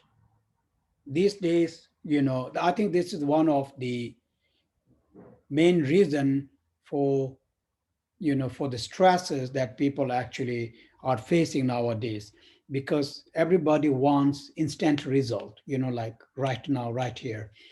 And that stress you, of course, very, very much. So we basically become so very impatient, right? We totally are completely impatient actually because of this attitude. So uh, in everything I always want to be the first. In the line, I want to be the first. And in any other field, I always want to be the first. It's because of the notion of self. We want an immediate result. So yes, so the advice is very simple, saying that, but this actually has another advice to it, that is saying we need to really learn to practice patience, correct? I think that's another way of saying it. Why this is happening to me? Because I'm so impatient. That's why we rush. So I need to be patient. I need to focus on improving the quality of patience in oneself. Yeah.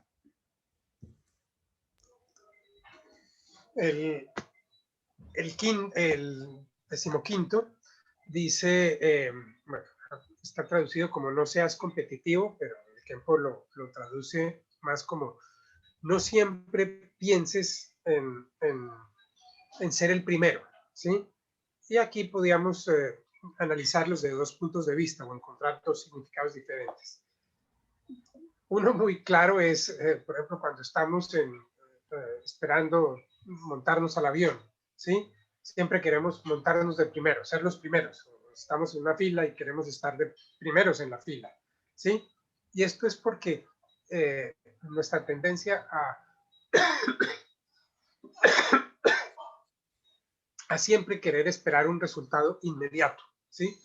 Nos hemos convertido en personas tremendamente impacientes, ¿sí? Siempre queremos ser los primeros. Pero el segundo significado de este aforismo podría ser aprender a practicar la paciencia, simplemente desarrollar esa actitud de paciencia, de que no tenemos que ser los primeros ni tiene que haber un resultado inmediato. Okay. So number 16. 16, yes. So number 16, it actually, it says, don't harbor an ulterior motive. Ulterior motive. It's very straightforward. It means, well, ulterior motive actually, don't have any kind of ulterior motive.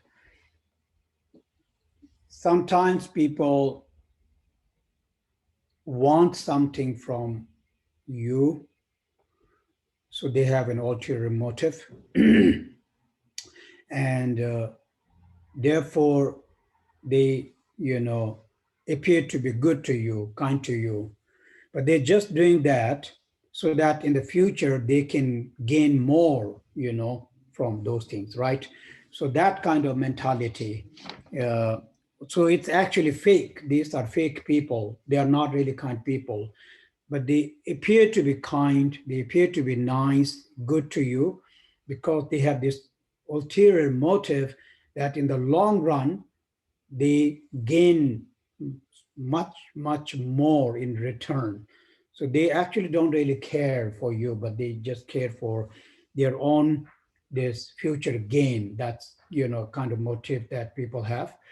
So that habit, that behavior of the mind, mental behavior is not good. So we need to really, avoid that. We need to, yes, give up that kind of motive or that kind of intention. El punto 16, el texto está totalmente diferente. El Khempo dice, no tengas intenciones ulteriores o posteriores o escondidas. Podríamos traducirlo como no tengas segundas intenciones, ¿sí? Y es esa actitud falsa de aparecer bien para quedar bien, pero esperando algo después, ¿sí? No ser totalmente nobles o transparentes, sino estar esperando algo a cambio en el futuro. Se refiere a tratar de evitar este tipo de actitud falsa para ganar algo. So number 17, right? Okay. Yes. Number 17 again is actually a metaphor. So from the metaphor directly in Tibetan, it says, don't turn God into demon. It's a very good metaphor, actually. Basically, it's saying that don't misuse, the Dharma, actually. How? For example, Dharma is, to bring benefit for other sentient beings. Dharma mainly is, yes, a practice to, improve our motivation to benefit other sentient beings. But if I use Dharma for my own well-being and not for the well-being of other people, then that will become misuse of the Dharma, so to speak.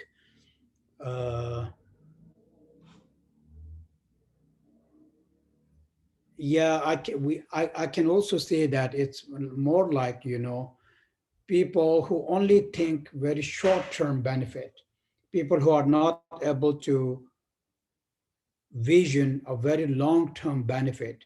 They only think of a very short-term benefit for their own self. That's why they do these things, So, for example, practicing Dharma could have brought you or could have made you a bodhisattva, an arhat, or a Buddha, right? It's 100% the possibility. But because you did not use the complete potential of the Dharma, you only used a very small fraction of the potential of the Dharma for your own benefit, for your own, let's say, worldly gain in this world, for wealth, for fame, for longevity. That was like, not even 1% of the fraction of the potential of the Dharma. So that is actually what we hear the misusing. It's not exactly misusing, right? But I guess it's not using the full potential of the Dharma, actually, uh, but only using a fraction of the potential of the Dharma, but misused in the sense that Dharma is supposed to be really practiced only to bring benefit for others, not really for oneself. That is very much the heart of bodhicitta. So here, if I am really focusing on my own well-being, then that's really sort of misuse, so to speak. So that's the reason why we are saying misuse here.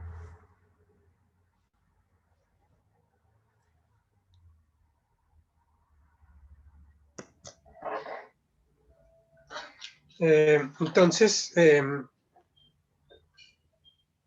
vamos con el punto número 17 y dice, no haga de dioses demonios, o sea, no convierta a los dioses en demonios.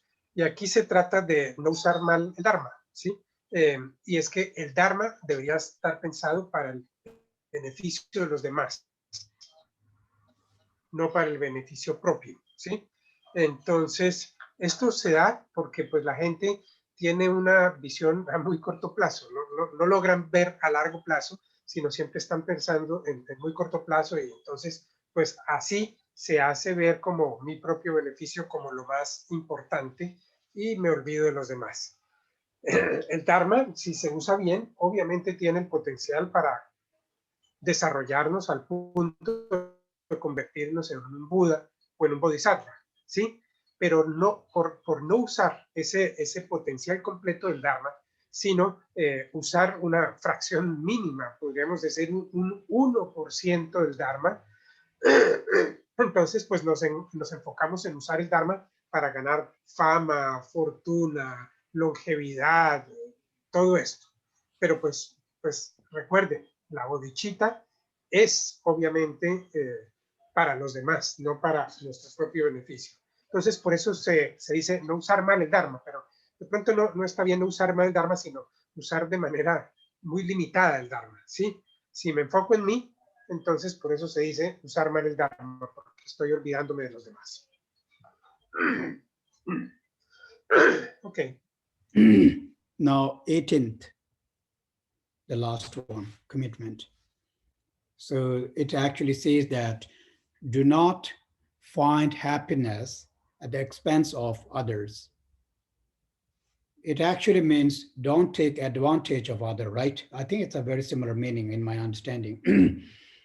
But it's more like, more clear when we say that do not find happiness, or you can say do not find gains at the expense of others.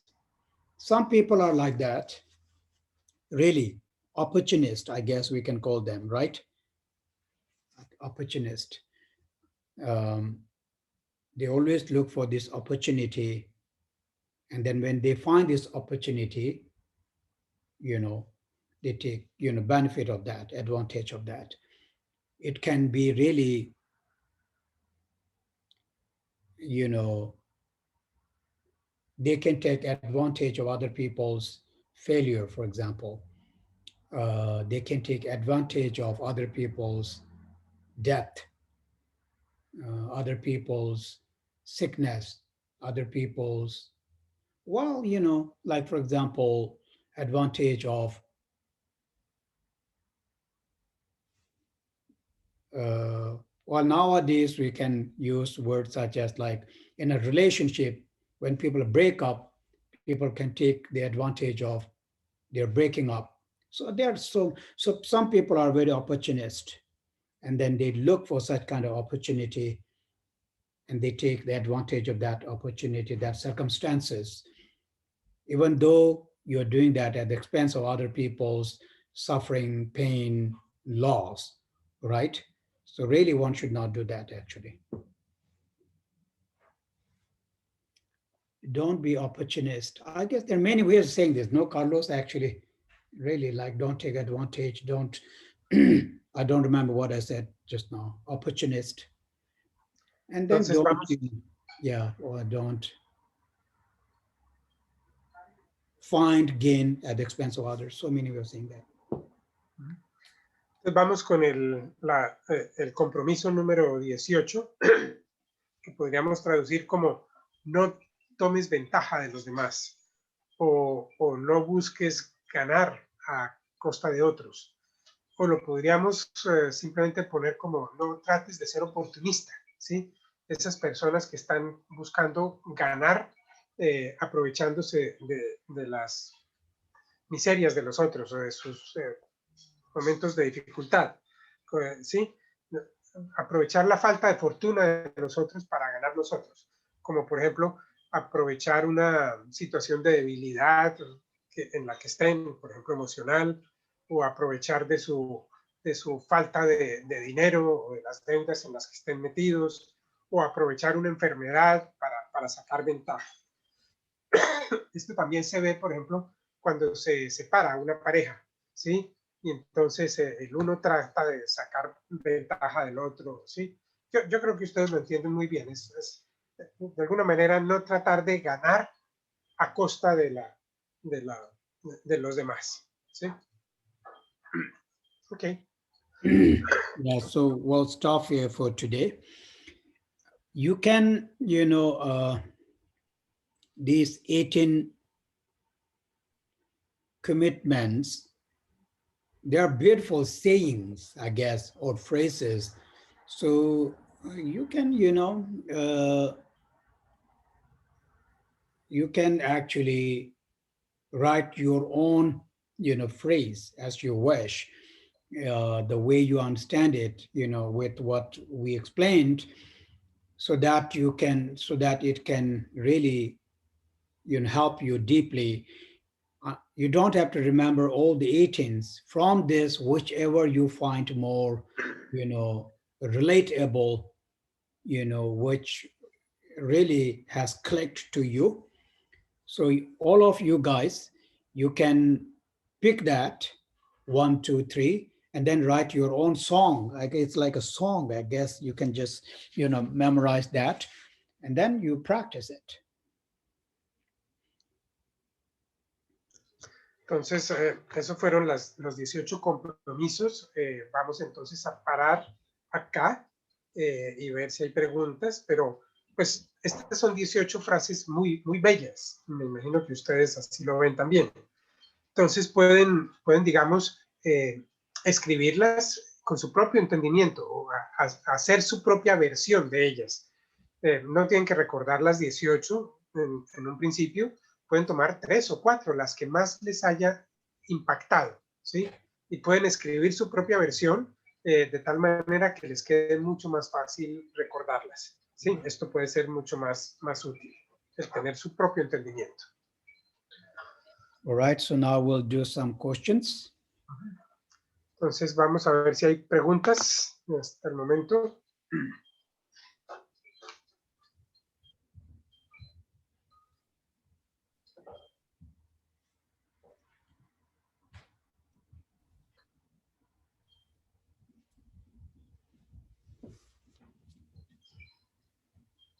I don't. Could you please explain it a little bit more? You're breaking up, Carlos. The question says, I do not understand how is to have expectations for the positive acts for the others. Could you please explain it a little bit more?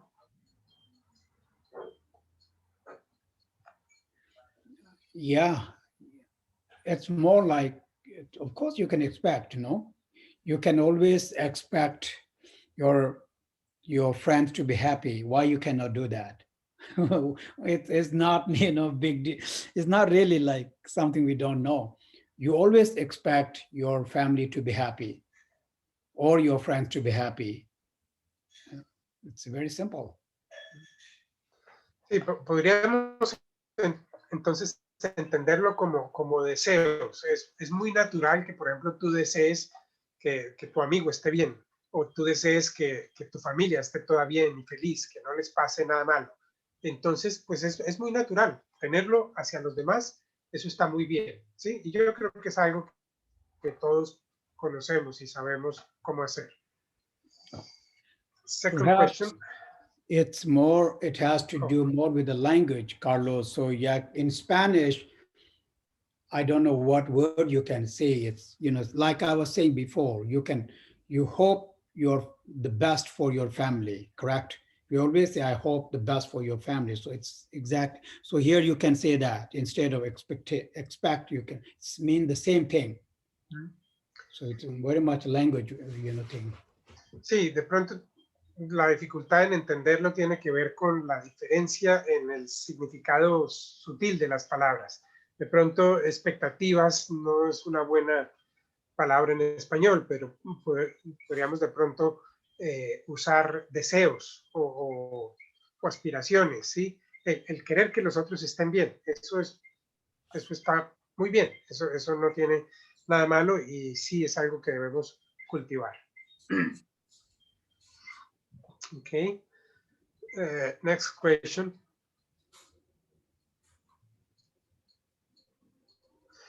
Why should we maintain a good relationship with the malevolent spirits? And how can we maintain a good relationship with them? I'm sorry, good relationship with who? With evil spirits.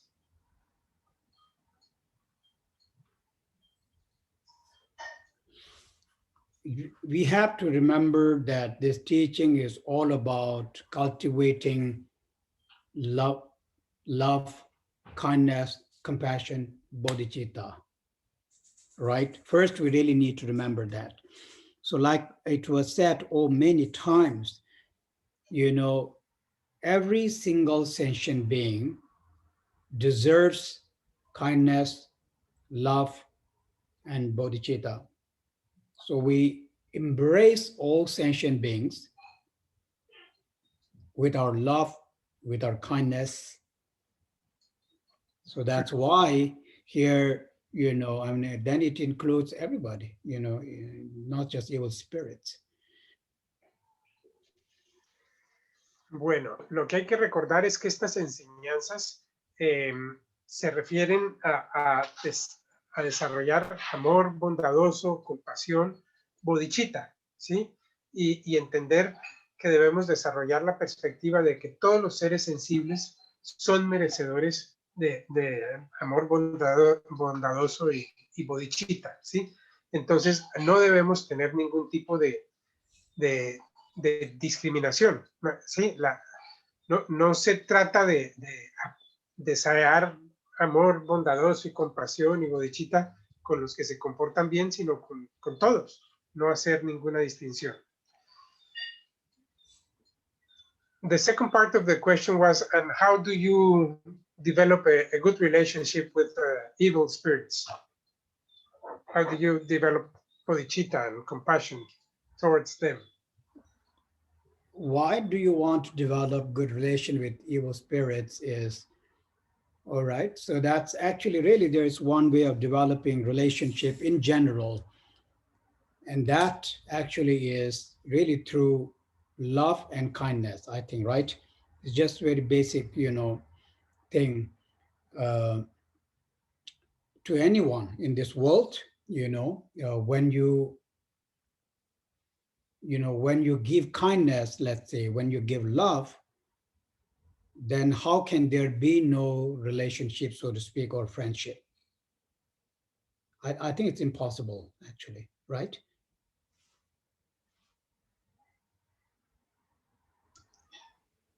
La buena relación con estos espíritus malévolos arranca por desarrollar una mente de bodhicitta, ¿sí? El querer que todos los seres estén bien y que estén libres de sufrimiento. Entonces, pues si uno desarrolla ese tipo de mentalidad o de enfoque o de visión, pues se puede decir, y si es genuina, se puede decir, es imposible no tener una buena relación con ellos. Entonces, esa es la forma en la que se cultiva una buena relación con los espíritus malignos o malévolos. I think it's asking personally, you know, there are these different meditation booklets for different, dharmapalas. So then if you want to sort of build a bond, then you need instructions, you may need the empowerment and instruction, and then you have to practice that booklet on that particular, on that particular dharmapala, so to speak, the dharma protector. It can be anyone from Zambala to anyone to the four great kings, of any kind. It includes evil spirits too, so to speak, many of them. So then that's a different thing. I think if that's based on that.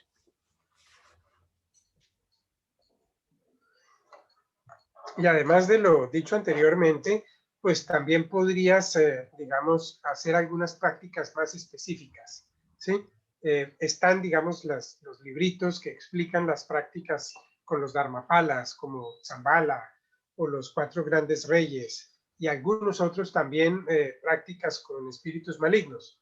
Pero para poder hacer eso, entonces necesitas una iniciación, un empoderamiento, todas las instrucciones para hacer este tipo de prácticas. Pero esa es otra forma en la que puedes desarrollar una buena relación con estos espíritus malignos. Okay, the next one is a commentary. It says, today is my birthday, and these advices have been my best gift. Thank you very much. Okay, thank you, and have a very, very beautiful and happy birthday. We wish you very, very happy birthday. Entonces, que tengas un muy feliz cumpleaños y me alegra mucho que te haya gustado el regalo. And the last question is to give an advice to someone who has not asked for it. That would be contrary to mental training, to logic?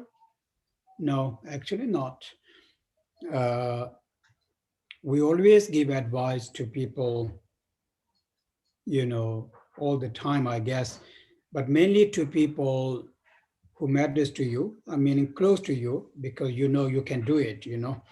They also know that you can do it. So as you guys know, so to a stranger, maybe we don't do that, I guess. So it depends who that individual is. If that individual is someone you know, or you have been friends with, and then if you see that they also need some kind of advice, or they, you know, need some knowledge or some wisdom, then yes, it's always good to share one's, you know, Buddha always said that one must share one's knowledge, right?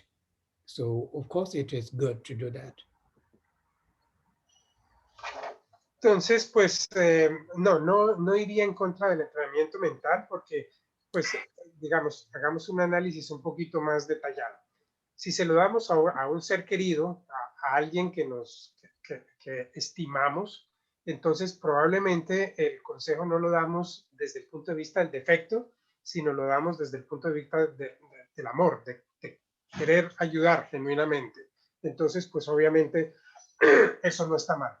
Ahora, con un extraño, con un total extraño, pues ahí sí mejor no hacerlo, ¿sí? Porque, ¿por qué meternos? ¿Sí? Pero dentro de las enseñanzas se dice que está muy bien compartir lo que sabemos, lo que conocemos. Eso no tiene ningún problema.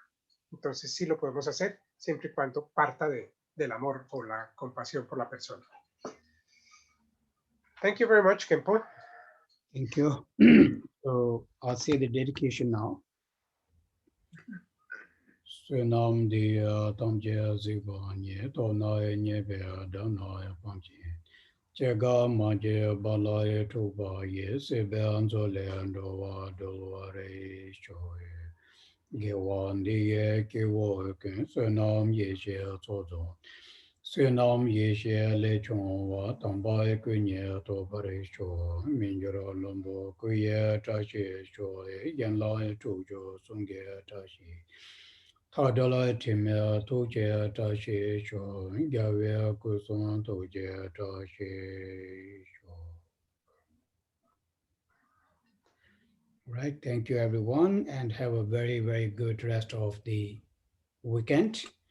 Thank And you very always much, Khempo. keep all the advices in your heart, and always be good. Always be good. Thank you. Thank Thank you, Khempo. La, cha. Ciao. Thank you. Thank you so much, Khempo. Thank Entonces, you, Khempo. Gracias, Carlos. Gracias, Carlos. con mucho gusto. Muchas gracias, Khempola. Gracias, Carlos. Gracias. Con gusto. Cuídense mucho y ojalá recuerden estos consejos y los tengan cerca de su corazón. Eso fue lo Muchas último. gracias, sí. Gracias a todos. Chao. Chao. Chao, chao. Thank you.